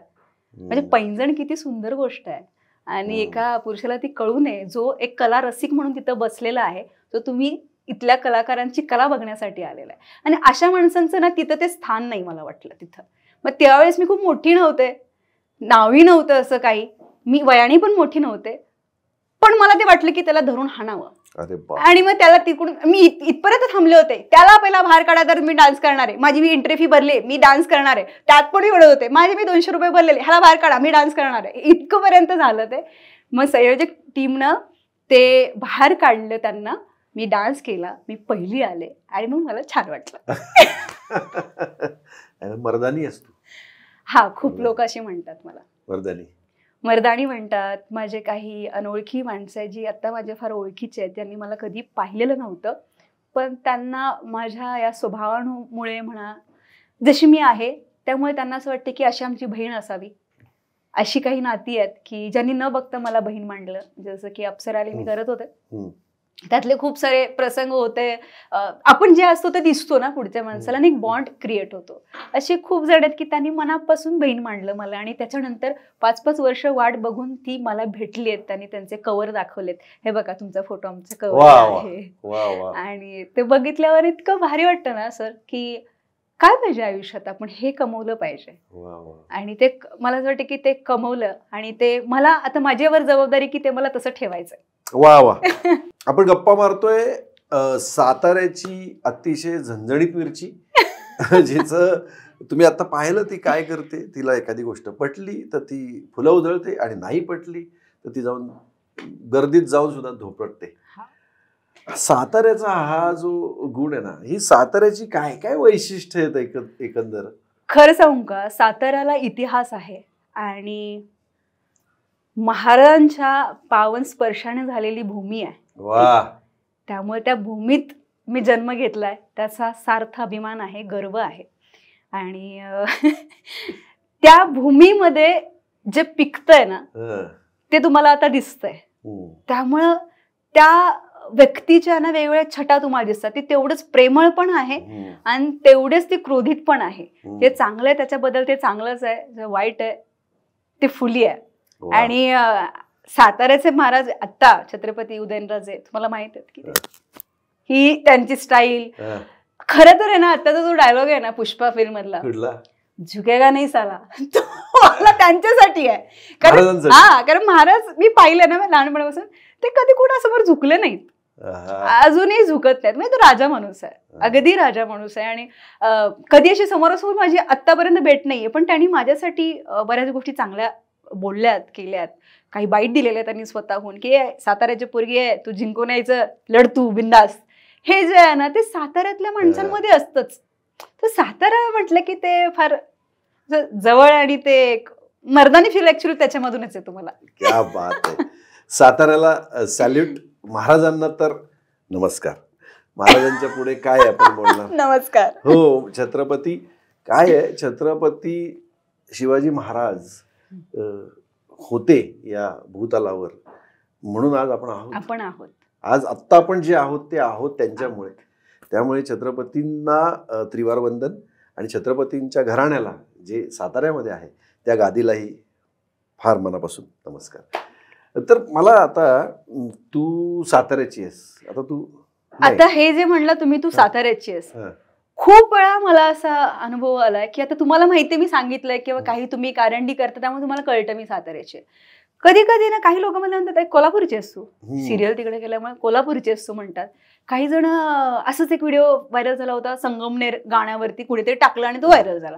सो प्रत्येक जण म्हणायचं संगमनेरची आहे ती, काही जण म्हणजे नाही ती लातूरची आहे, ते पेपरमध्ये वगैरे लातूरची माधुरी पवार. अरे म्हटलं लातूरची कधी झाली. मग नंतर मला असं वाटायचं, अरे मला असं का म्हणताय, ही लातूरची आहे, ही संगमनेरची आहे, कोल्हापूरची आहे, काही जण म्हणायचे पुण्याची आहे, असंही म्हणायचंय. पण एक गोष्ट ऑब्झर्व केली का, मी महाराष्ट्राची आहे. मी महाराष्ट्राची आहे, त्यामुळे अख्खा महाराष्ट्र प्रेम करतो, आणि महाराष्ट्राची, महाराष्ट्र माझा. आणि त्याचा सार्थ अभिमान वाटतो मला फार. नाही, प्रत्येक गावात जर त्यांना तर तू त्यांचीच वाटत असशील, याचा अर्थ तुझ्या कलेतून तू त्या गावातल्या लोकांच्या मनात पोचलेली आहेस. तर खूप गावांमध्ये तू कार्यक्रम केलेलेस, म्हणजे महाराष्ट्राच्या वेगवेगळ्या शहरांमध्ये कुठे कुठे कार्यक्रम केलेस तू? खूप आहेत. म्हणजे पश्चिम महाराष्ट्रात तर सगळीकडेच केलेत. पुणे आहे तुमचं, आता जसं लातूर, तुळजापूर, उस्मानाबाद, उजनी, शेटफळ, सोलापूर, कर्जत, मुंबई, कल्याण, पुणे, पुण्याच्या आजूबाजू सगळे पिंपरी चिंचवड, मावळ, म्हणजे खूप मोठी लिस्ट आहे सर. पॉडकास्ट संपेल आपलं. पण तुला बोलवणारे लोक नॉर्मली कोण असतात कार्यक्रम? Ground level. म्हणजे माझं एक चांगली गोष्ट आहे की माझं कनेक्शन आहे ना सर, ते फार ग्राउंड लेवलनी आहे कनेक्टेड, आणि खूप वर्षापूर्वीपासूनच आहे ना. मी म्हटलं ना, मी खूप स्पर्धा केल्यात, मी खूप बक्षिसं जिंकलेत ना, त्यामुळे त्यांच्या मनात मी आहे, आता ना माहिती आहे ती गोष्ट. सो माझा नंबर ही फार पूर्वीपासूनचा आहे, आता जो आहे तो खूप पूर्वीपासूनचा आहे. आणि लोक ना हक्काने फोन करतात मला की माधुरी असं असं आहे, तर तुम्ही या, असं म्हणतात. म्हणजे जरी ओळखीचा, आधीपासून ओळखीचं असेल तर त्याची भाषा बदलली असेल, तुम्ही या. तर मी म्हणते की काही गरज नाही आहे, कामाने मोठी झाले मी, माणूस म्हणून तीच आहे. तर कामाच्या म्हणतो ना, कामामुळे तुम्हाला तो मान सन्मान मिळतोय, तो ऍक्सेप्टेड आहे.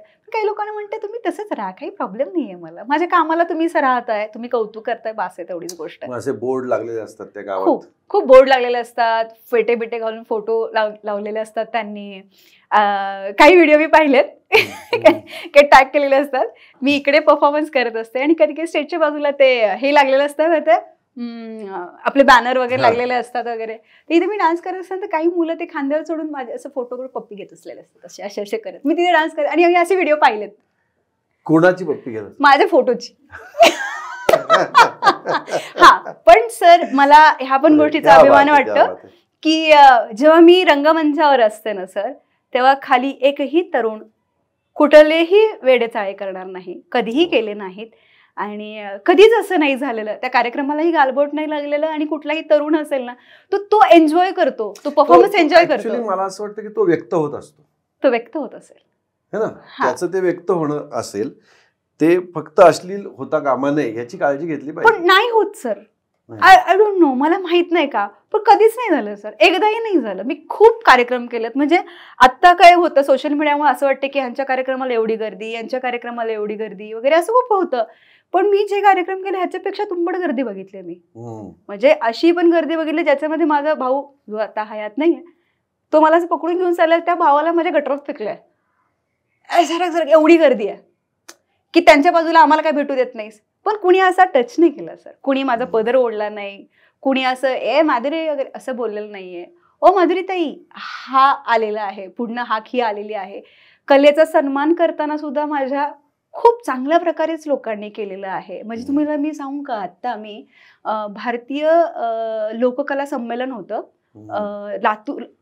लातूरला होतं, नाही सॉरी, भारतीय लोककला संमेलन होतं नाशिकला आत्ता, आणि तिथं मी गेले होते. तर तिथे ज्येष्ठ साहित्यिक आहेत, सुमितीताई पवार तुम्हाला माहित असतील, आपले तमाशाचे जे अध्यक्ष म्हणतो आपण रघुनाथ खेडकर, ते होते. आणि रंगमंचावर आहे ना सगळे असे खूप 50-60ची होते, सगळे 50-60. आणि त्याच्यामध्ये माझी एकच खुर्ची होती, त्याच्यामध्ये मी म्हटलं की मी अरे इकडे बघितले सगळे पांढरे, इकडले बघितले सगळे पांढरे, अनुभवाने एवढे सगळे मोठे, आणि त्याच्यामध्ये मी एकटीच अशी होते.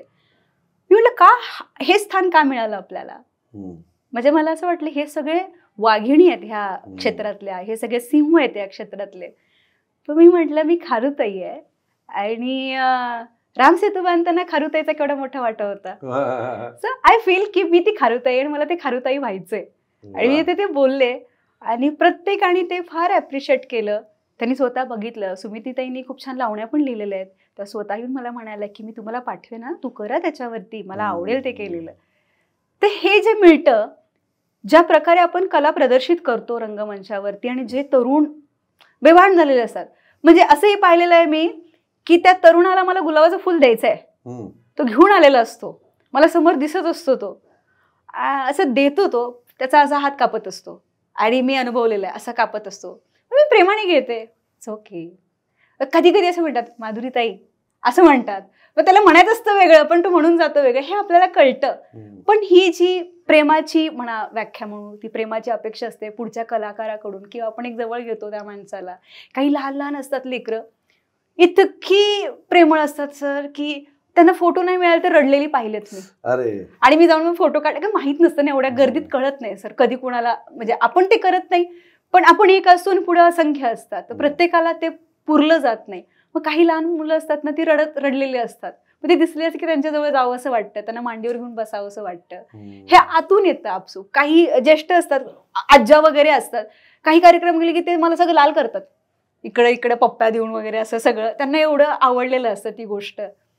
हे सगळं एक कलाकार म्हणून मी जेव्हा ऍब्झॉर्व करते ना, तेव्हा भारी वाटतं, आणि असं वाटतं की ह्याच्यापेक्षा खूप वेगळ्या गोष्टी केल्या पाहिजेत. एवढं प्रेम मिळतं, एवढं प्रेम मिळतं. मला एक ह्याला जोडून एक प्रश्न मला सुचलाय. अशा पद्धतीच्या कार्यक्रमांवर खूप टीका पण हल्ली होतात. तुझ्या कार्यक्रमात असं म्हणत नाही. गावोगावी आता खूप कार्यक्रम होतात, एस्पेशली पॉलिटिशियन्स किंवा गावातल्या यात्रा असतात. हल्ली तर वाढदिवसाच्या कार्यक्रमाला पण असे खूप कार्यक्रम असतात. बरोबर, ठीक आहे, माझं काही म्हणणं नाही त्याच्यावर, पण सोशल मीडियावरच हे सगळं पाहायला मिळतं, आणि त्या कलाकाराला तेवढा रिस्पेक्ट राहत नाही असंही पाहायला मिळालंय. तर ह्या सगळ्या परिस्थितीवर तुला काय वाटतं? कारण तिथं कशा पद्धतीचं क्राऊड असतो, किती लाईटली ते घेतलं जातं, कॅज्युअली घेतलं जातं, असं वाटतं. आता याच्याकडे मी एक कलाकार म्हणून बघताना अशी बघते की आयुष्यात सक्सेस प्रत्येकालाच मिळत नाही. काहींना खूप हार्डवर्क करून मिळतो, काहींना त्यांच्या लकमुळं मिळतो, काहींना चांगल्या गोष्टी करून मिळतं, काहींना वाईट गोष्टी करून मिळतं. ह्या त्याच्या कर्माच्या गोष्टी आहेत, ते त्याच्याप्रमाणे मिळतं. कधी कधी आपण म्हणतो ना, क्षणिक सुख असं मिळतं आणि ते कधी निघून जातं कळतं नाही पुढच्या. पण एक कलाकार म्हणून आपली स्वतःची एक जबाबदारीने अभ्यास असला पाहिजे त्या कलेबद्दल, की आपण देतोय काय पुढे, आपण काय देतोय, लोक आपल्याकडून काय घेत आहेत, ह्याच्यावरती पहिल्यांदा अभ्यास केला पाहिजे. आणि कधी कधी वाईट ज्या गोष्टी घडतात ना सर, त्या पण चांगल्यासाठीच घडतात. मला वाटतं की त्यातून काय होतं ना, निवडलं जातं.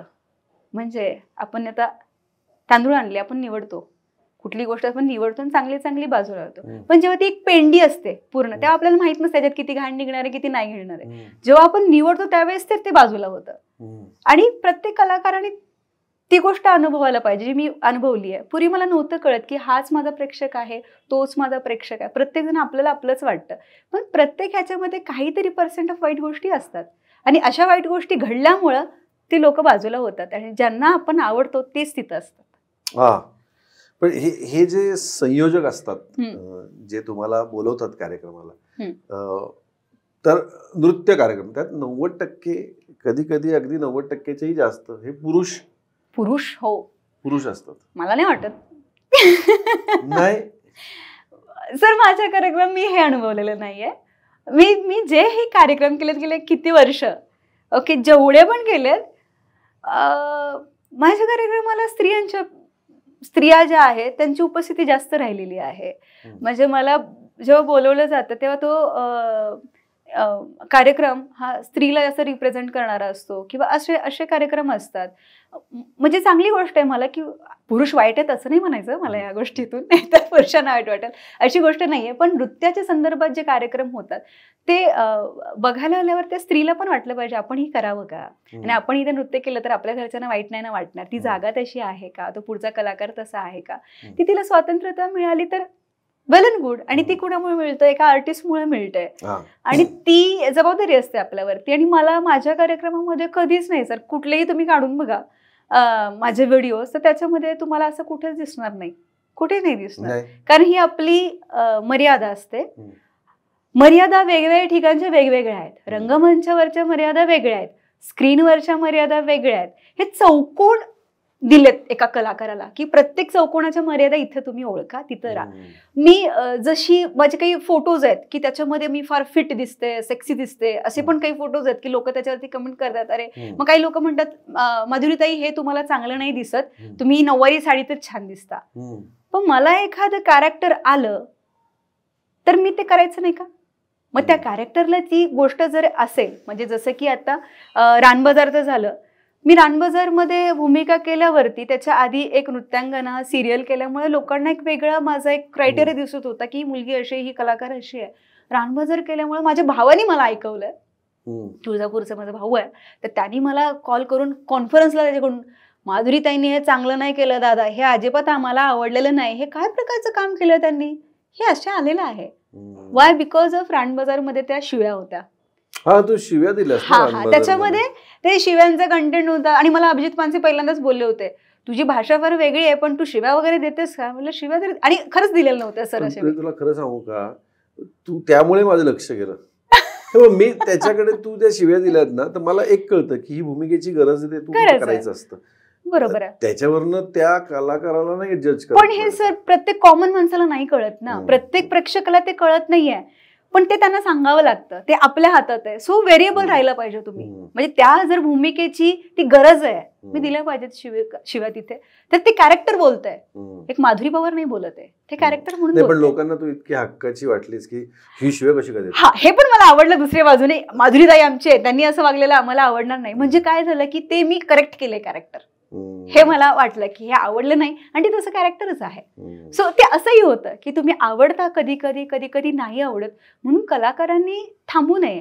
त्याचं काम आहे सतत ते करत राहणं आणि ते त्यांनी केलं पाहिजे. कुठल्याही आडेवेडे न घेता जे आपल्याला समोर येतं ते आपण खात राहायचं आणि प्रेक्षकांना चांगलं करमणूक करत राहायचं, एवढं काम आहे. प्रेक्षकांना चांगली करमणूक करत राहायचं हे तुझं काम आहे.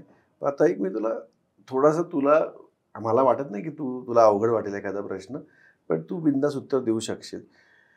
ज्या वेळेला आपण कुठेतरी एका गावातून शहरामध्ये येतो करिअर करायला, इथल्या लोकांकडनं कसे अनुभव येतात?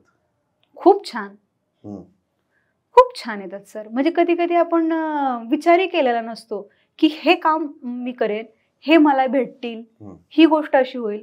आणि सर इंडस्ट्री जी आहे आपली ती खूप सुंदर आहे.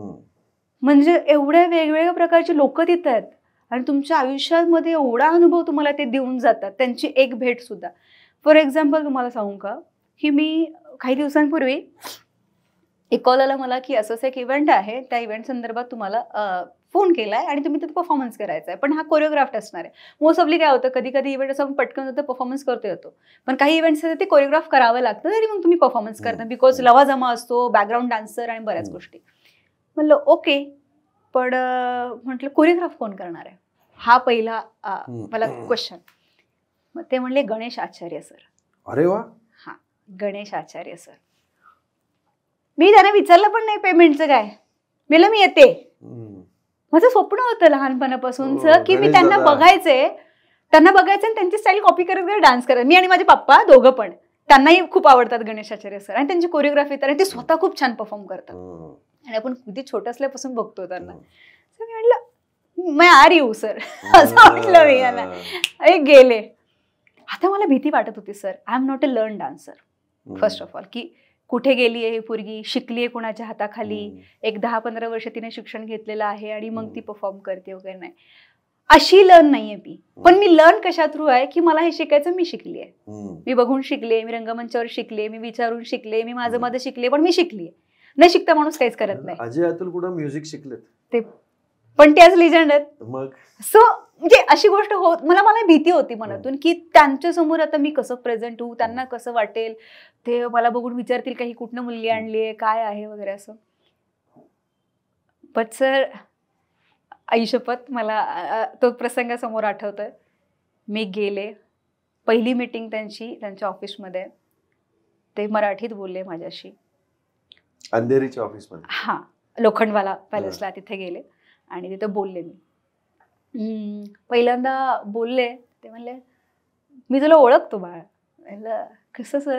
अगं तुझे व्हिडिओज मी बघतो आणि खूप छान डान्स करतेस तू, आणि हे मी माझ्या सगळ्या कलिग्सना सांगतो. त्यात ते म्हणले की त्यांच्या मागे अक्षय कुमार त्यांचा आणि त्यांच्या वाईफचा एक फोटो आहे त्या फ्रेममध्ये, तुम्ही कधी गेला तर बघाल त्यांच्या चेअरच्या. म्हणजे मैंने अक्षय को भी बोला, उसको भी आपका डान्स बहुत पसंद है. अक्षय कुमारला मी माहिती आहे असं मला पहिल्यांदा झालं. हो, मग मी शांत होते, ते जे बोलत होते मी फक्त ऐकत होते. ते म्हणले की बेटा तू जो करती है ना वो अंदर से करती है, तू पैरों से नहीं नाचती है, तू यहाँ से नाचती है, तेरा डान्स यहाँ दिखता है. हे ते बोलले. मी त्यावेळेस गप्प फक्त ऐकत होते. मला ऍक्च्युली त्यांनी जे बघितलंय त्याच्यावरच्या प्रतिक्रिया मला एवढ्या हे वाटत नव्हत्या. मला असं वाटत होतं की मी त्यांच्यासमोर परफॉर्म करावं आणि त्यांनी मग मला सांगावं की मी चांगली आहे की वाईट आहे. कारण 15 सेकंद 30 सेकंदामध्ये काय आपण काही पण करून चांगलंच दिसणार आहे. मग त्याच्यानंतर त्यांनी कोरिओग्राफ केली त्यांच्या असिस्टंट्सनी आणि मग त्यांच्यासमोर मी डान्स केला. तो व्हिडिओ पण मी टाकला आणि तो भयंकर व्हायरल पण झालाय. तर तो टाकल्यानंतर त्याच्यामध्ये ते मला म्हणाले बहुत बढ़िया डान्स करते हो आप. मी हे सगळे बाजूला जे बॅकग्राऊंड डान्सर आहेत त्यांच्यामुळे मला म्हटलं चांगलं वाटतं की त्यांच्यामुळे आपण उठून दिसतो एक आर्टिस्ट म्हणून. ते म्हणते तुझ्या आजूबाजूला मी 200 जण जरी आता उभं केले असते तरी तुझ्या एक्सप्रेशनला कोणी तोड दिली नसती. तू जास्त म्हणणं चुकीचं आहे, पण ते म्हणाले की माधुरी दीक्षित पेक्षाही भारी डान्स करतेस तू. म्हटलं हे पचण्यासारखं नाही आहे मला. आणि त्याच्यापेक्षाही पुढे जाऊन ते म्हणाले तू जवानी का गणेश आचार्य आहे.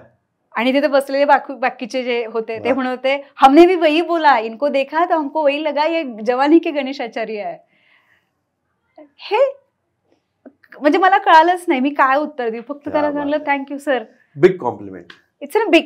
कथ्याला नृत्यांगणेला मिळालेली. ते मोठे कोरिओग्राफर. खूप एका डान्सरला एवढ्या मोठ्या कोरिओग्राफर कडून अशी कमेंट मिळणं ही खूप तुझं कष्ट आहे त्याच्यामध्ये आणि यू आर ब्लेस्ड. मला खरंच असं वाटतं की I am so blessed girl. Sorry तुला मध्ये तू अक्षय कुमारचा फोटो तिथे पाठीमागे होता असं म्हणालीस.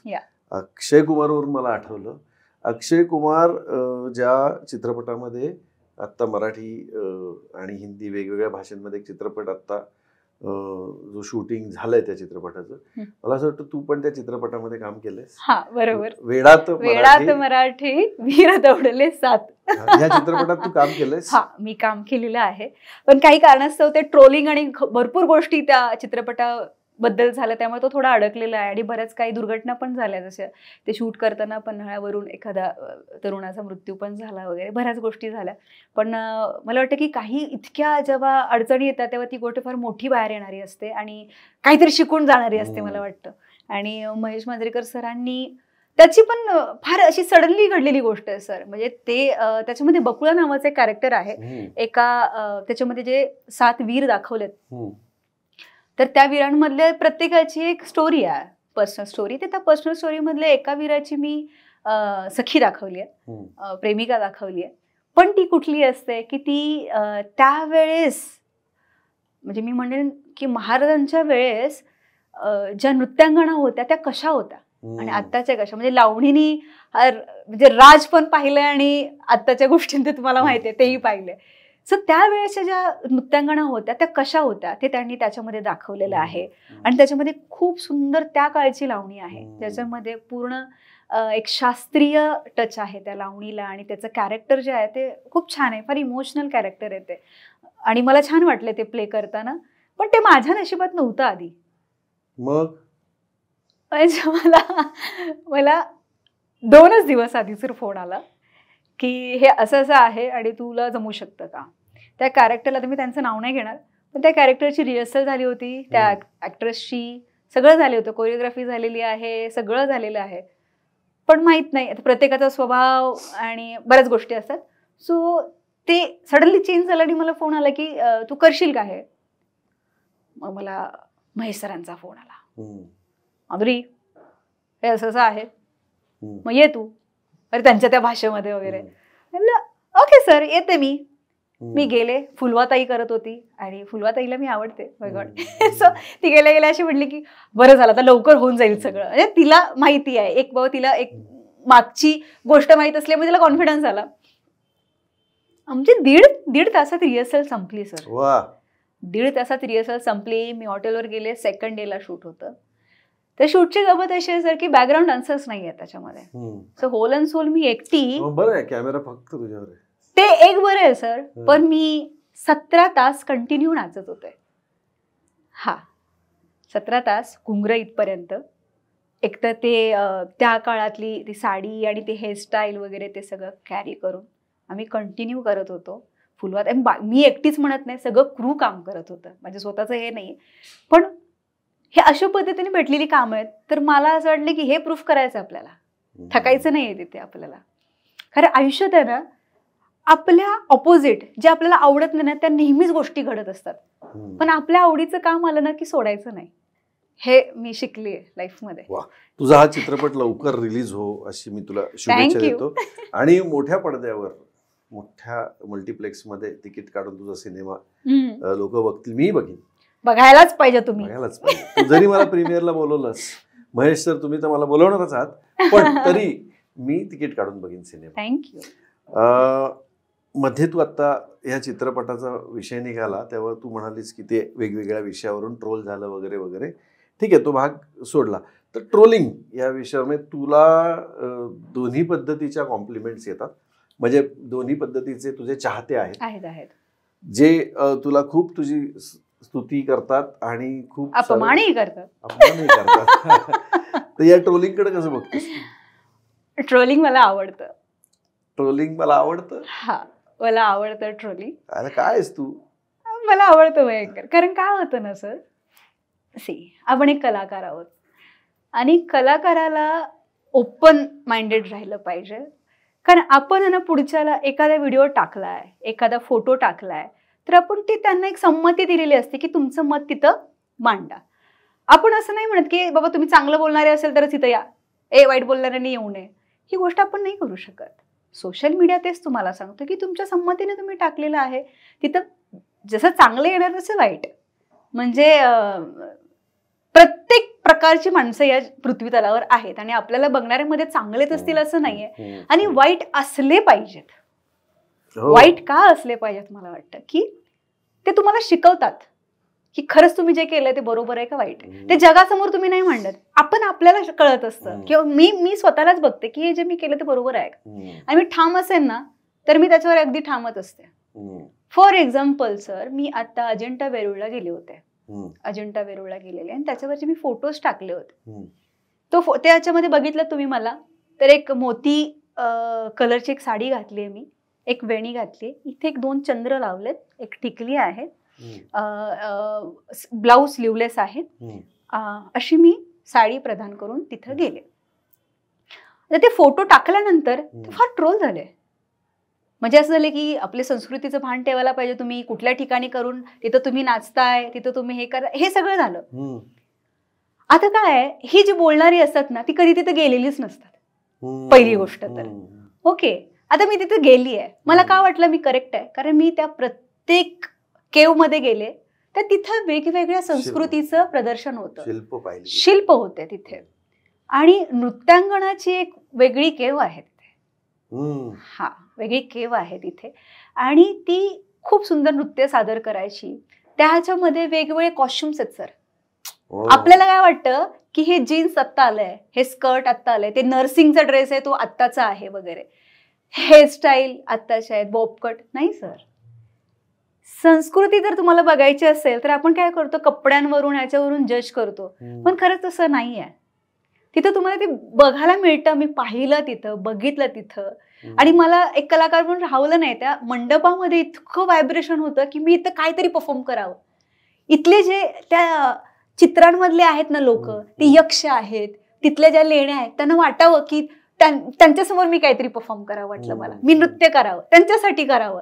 तिथे कोणी प्रेक्षक नव्हतं, पण मला वाटलं की तिथं करावं. आणि ते बघताना तुम्हाला कळेल की मी त्यांच्यासाठी केलेलं आहे ते. मला असं वाटलं की त्यांच्यासाठी करावं.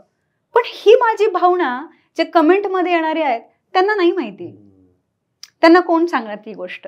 मग ते संस्कृतीवर आले, मग कलेवर आले, मग कुठल्या ठिकाणी तुम्ही काय केलं पाहिजे हे भान ठेवलं पाहिजे, हे ते मी म्हटलं कुठल्या प्रकारचे कपडे घातलेत मी छान साडी घातली आहे, छान टिकली लावली आहे, छान इथं 2 चंद्र लावलेत, छान फुल लावलंय. त्यांना फक्त एक स्लीवलेस ब्लाऊज दिसला असावा, मला असं वाटतंय. पण स्लीवलेस ब्लाऊज आणि साडी हे कॉम्बिनेशन पहिल्यापासूनच आहे, पण ते लोकांना नाही कळत. मग मी काय करू, असं झालं ते. मला सांग माधुरी, स्त्रियांच्या कपड्यांवरून स्त्रियांना जज केलं जातं का? जातं ना सर. प्रॅक्टिकलिटी आहे, वास्तव आहे. पण हे जज करणारे जे आहेत ते तेवढ्या कुवतीचे आहेत का हे आपल्याला कळलं पाहिजे. त्यामुळे मी ते घेत नाही एवढं मनावर. तर त्याची कुवतच नाहीये तर त्याच्याशी काय भांडायचं, काय त्याला ते ज्ञान द्यायला. आपण एवढं ज्ञानी नाही की जाऊन त्याला ज्ञान दिलं पाहिजे. नो, तुमचं मत आहे, ओके, तुम्ही मांडलं, थँक्यू सो मच. हा, पर्सनल लेवलवरती खूप जर घुसलं आणि ते माझ्या कलेसंदर्भात आले, माझ्या कलेवर जर टीका केली तर मी तिथं बोलते. आणि त्याच्यावरती मी बोलले पण त्या कमेंट्सवरती.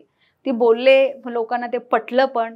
आणि काही लोक असं त्यांना कळतं की आपण चुकलोय, माघार घ्यावी, माघारी घेतात. ते फक्त आपल्याला कळलं पाहिजे कुठं लढायचंय आणि कुठं थांबायचंय. आणि प्रामाणिक पाहिजे. चुकलं असेल तरी मान्य केलं पाहिजे, यार हे माझं चुकलेलं आहे आणि ती चूक परत मी करणार नाही. काही कलाकार असे आहेत की ते मान्य पण करतात चूक आहे किंवा काय, पण ते आपल्याला कळलं पाहिजे की ते नेहमी करत राहतात आणि आपल्याला त्या कॅटेगरीत जायचं नाहीये. आपल्याला चुकलंय, आपल्याला कळलं पाहिजे, आपण ती चूक परत केली नाही पाहिजे आणि आपण चांगल्या मार्गाकडे गेलं पाहिजे, आपल्या कलेला उत्तेजित करत राहिलं पाहिजे, ह्या गोष्टी. ओके माधुरी, चहा घेणार का तू?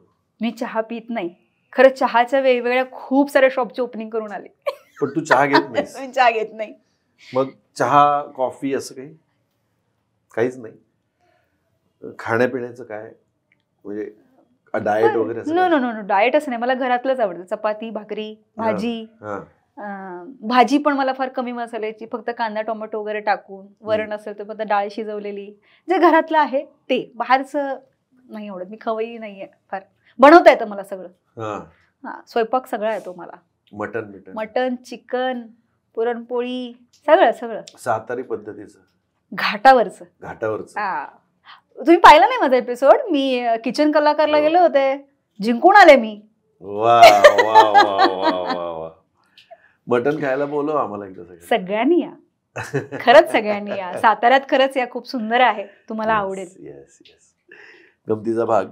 पण वेगवेगळ्या विषयांवर तू अतिशय मुक्तपणे बोलतेस, अतिशय बिनधास्त, म्हणजे जे मनात तुझ्या आहे ते तू बोलतेस. आणि मला ते खूप आवडतंय की उगाच एक मनात एक आणि तोंडावर एक असं नाही. हा आरपारचं हे जे व्यासपीठ आहे, इथे सगळे आरपार प्रश्न असतात आणि आरपार उत्तर देणारे तुझ्यासारख्या अनेक स्त्रिया येतात इथे. आता मला ना, मगाशी तू बोलता बोलता एक मला सांगितलंस की गर्दी होती खूप आणि त्या गर्दीतून तुझा भाऊ तुला घेऊन चालला होता.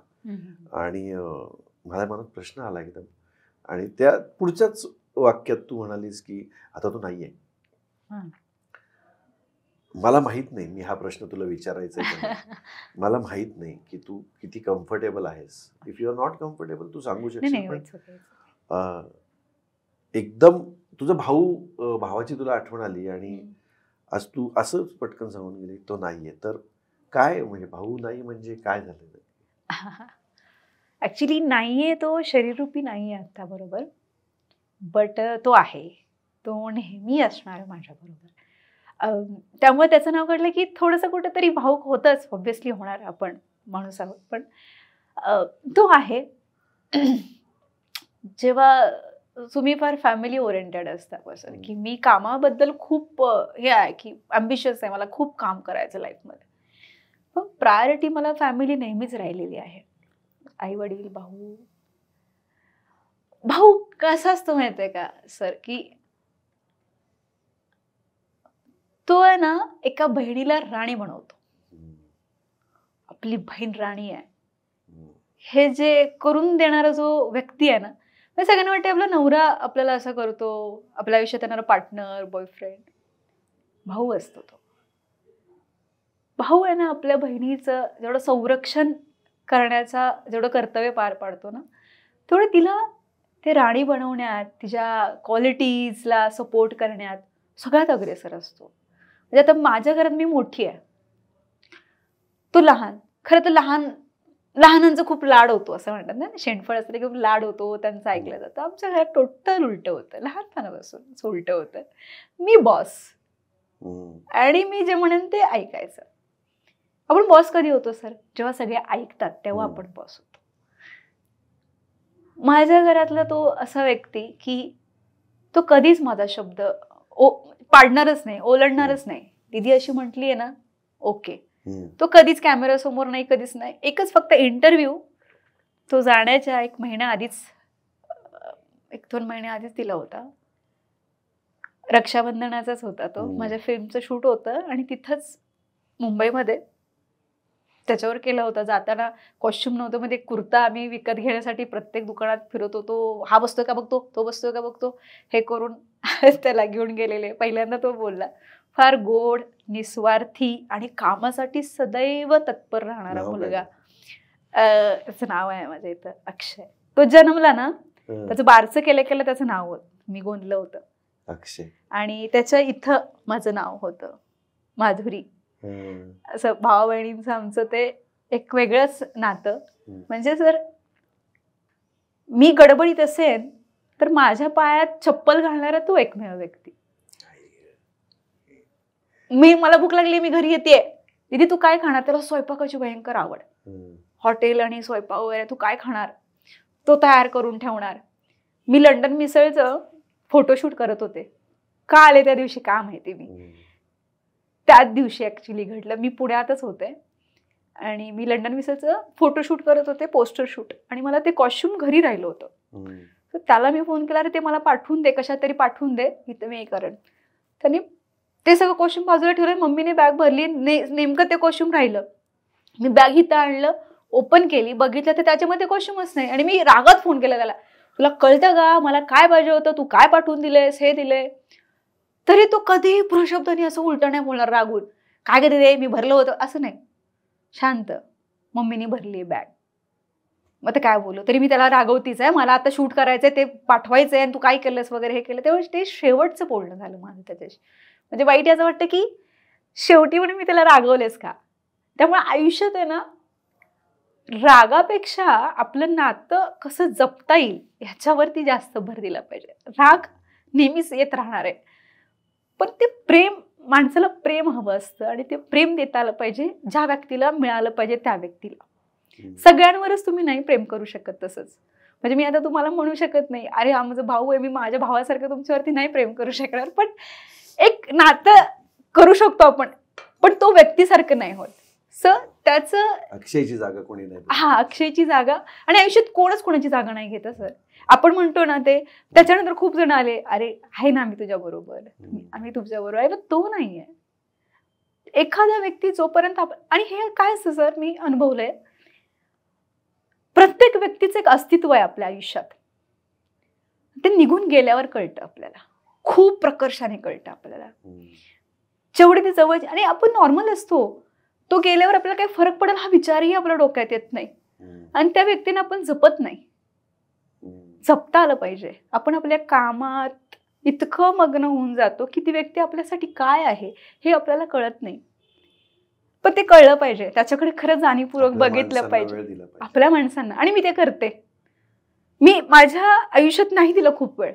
मी सतत कामात पळत राहिले, इकडे स्कूल कॉलेज पण बाहेर होतं, त्याच ह्याच्यात पळत राहिले. मी कधी माझ्या बर्थडेला पण सापडायचे नाही, एवढी कामात. इव्हेंट करा, शो करा, काम करा, कारण मी घरातली करते होते, कारण रिस्पॉन्सिबिलिटी माझ्या खांद्यावर होत्या, त्यामुळे मी ते करत राहिले.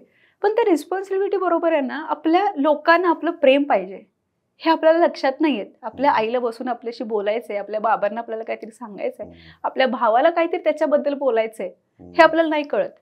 करत असतो त्यांच्यासाठीच आपण, कुणासाठी पळत असतो, पैसे कमवायचे कुणासाठी, आपल्या घरच्यांसाठी. म्हणजे मला तरी ऍटलिस्ट मी तरी जे करते ते त्यांच्यासाठी करायचं. पण ऍक्च्युअली त्यांना खरंच काय पाहिजे हे बघितलं पाहिजे आपण. वारंवार तिची चौकशी केली पाहिजे, त्यांच्याशी मनमोकळेपणाने बोललं पाहिजे. बस. आणि आजकाल सोशल मीडिया आलाय ना सर, प्रत्येक जण ते तांदूळ निवडण्यात बिझी आहे. तांदूळ निवडण्यात बिझी आहे. हे बघा, असं शेजारी बसलं तरी कळत नाही. ते आवर्जून केलं पाहिजे. ते ठेव फोन बाजूला, बोल माझ्याशी, काय मग आजच्या दिवसातलं काय केलंस तू, काय दुखतंय, खुपतंय, कुठं जायचंय, तुला कुठं जायचंय का ग मम्मी बाहेर, पप्पा काय बोलले का तुला, ही गोष्ट नाही केली सर. आणि भाऊ ना माझं खूप माझ्यापेक्षा भारी डान्स करायचा. हा, माझ्यापेक्षाही भारी डान्स करायचा, लोककला खूप चांगली प्रेझेंट करायचा, हुशार, प्रेमळ. आणि माझ्यासाठी मी राणी बनली त्याच्यामुळे बनली. घरात पण मी राणी आहे ना, ती त्याच्यामुळे, दुसरं कोणामुळे मी नाहीये. म्हणजे मला आताही मला नाही वाटत की तसं पर्सन कधी माझ्या लाईफमध्ये येईल. आणि मला ही इच्छा पण आहे, मला असं वाटतं की तोच यावा, त्याची जागा कोणी नाही घेऊ शकत. आणि हे तो पर्सन गेल्यावरती वाटतं ना, ते तसं नाही वाटलं पाहिजे. तो व्यक्ती आपल्या आयुष्यात आहे तर आपल्याला ते थांबवता आलं पाहिजे, त्याला तेवढं प्रेम देता आलं पाहिजे, आपल्या कामातून वेळ काढून ती गोष्ट केली पाहिजे. ते आपण विसरतो. आणि ते मी शिकले. मी आता तसं नाही करत.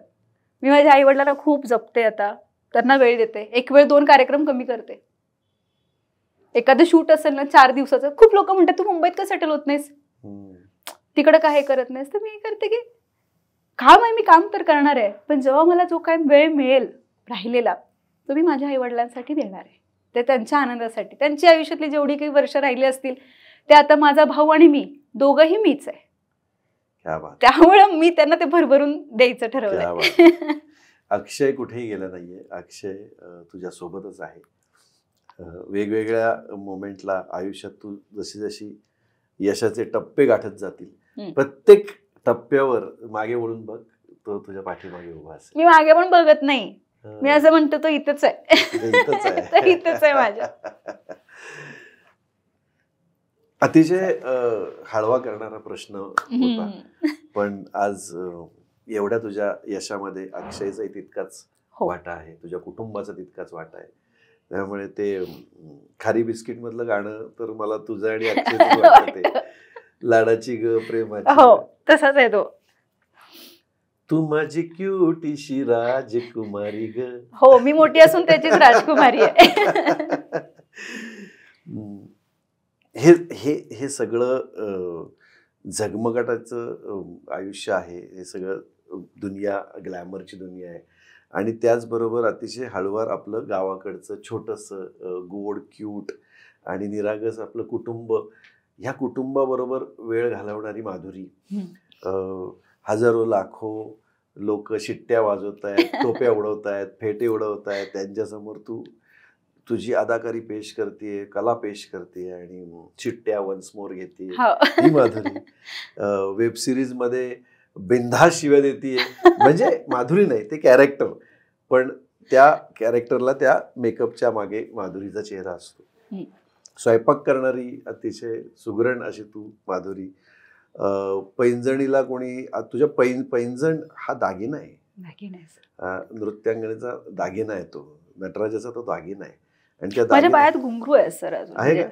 हे ना मी 4th मध्ये असताना माझ्या बाबांनी, आता ते खूप हे झालंय बघा, दाबलं गेलं, ते इतके वर्ष झालं पायात आहे माझ्या, आता ते वाजत नाही जास्त, कारण बरीच वर्ष झाली. मी 4th मध्ये असताना माझ्या बाबांनी गुरुदक्षिणा म्हणून ते बांधलं होतं.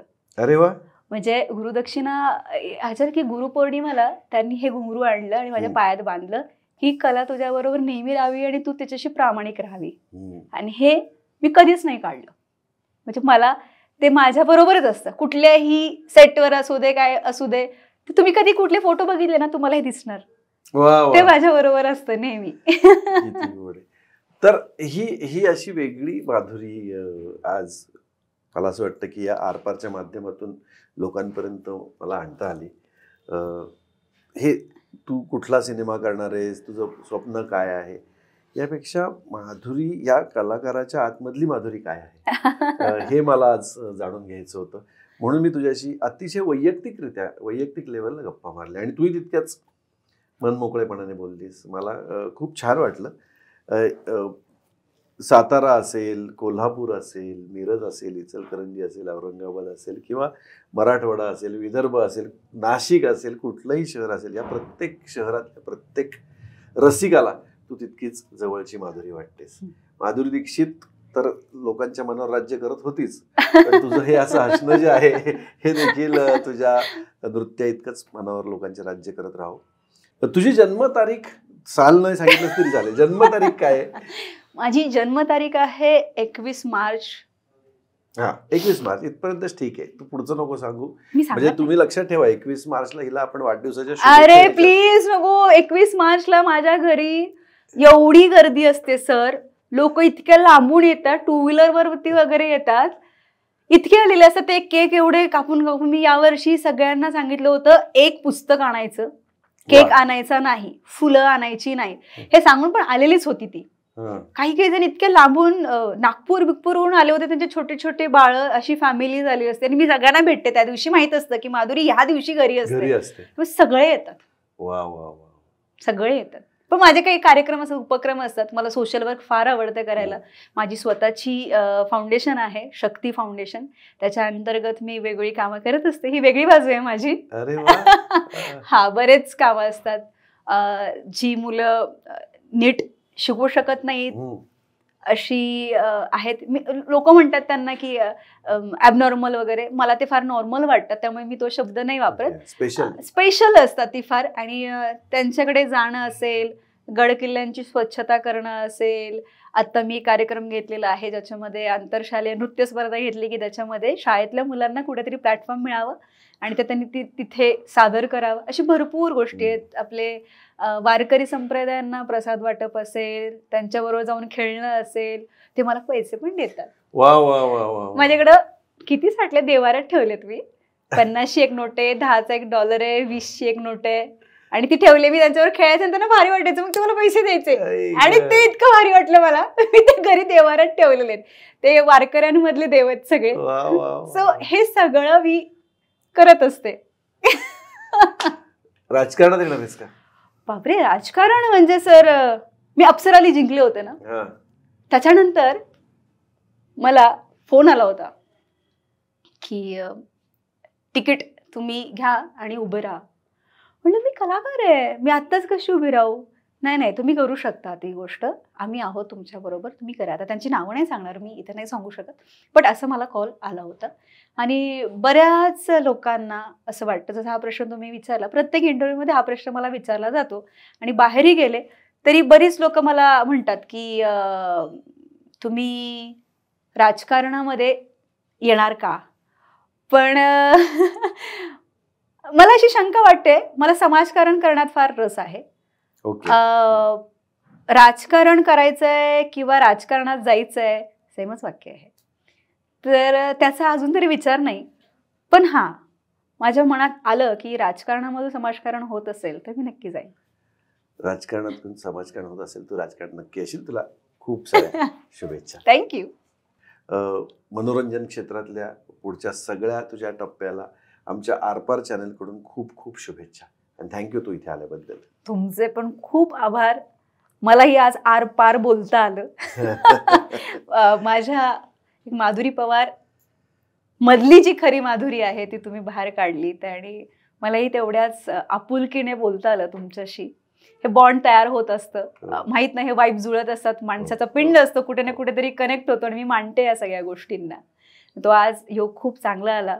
आणि आरपार चॅनलचे मी म्हणेन खूप खूप आभार. ही संधी मला दिली, माझ्यातली माधुरी तुम्ही बाहेर काढली आणि ती प्रेक्षकांपुढे आता दिसणार आहे. So thank you. तुम्हा सगळ्यांचे पण खूप खूप आभार.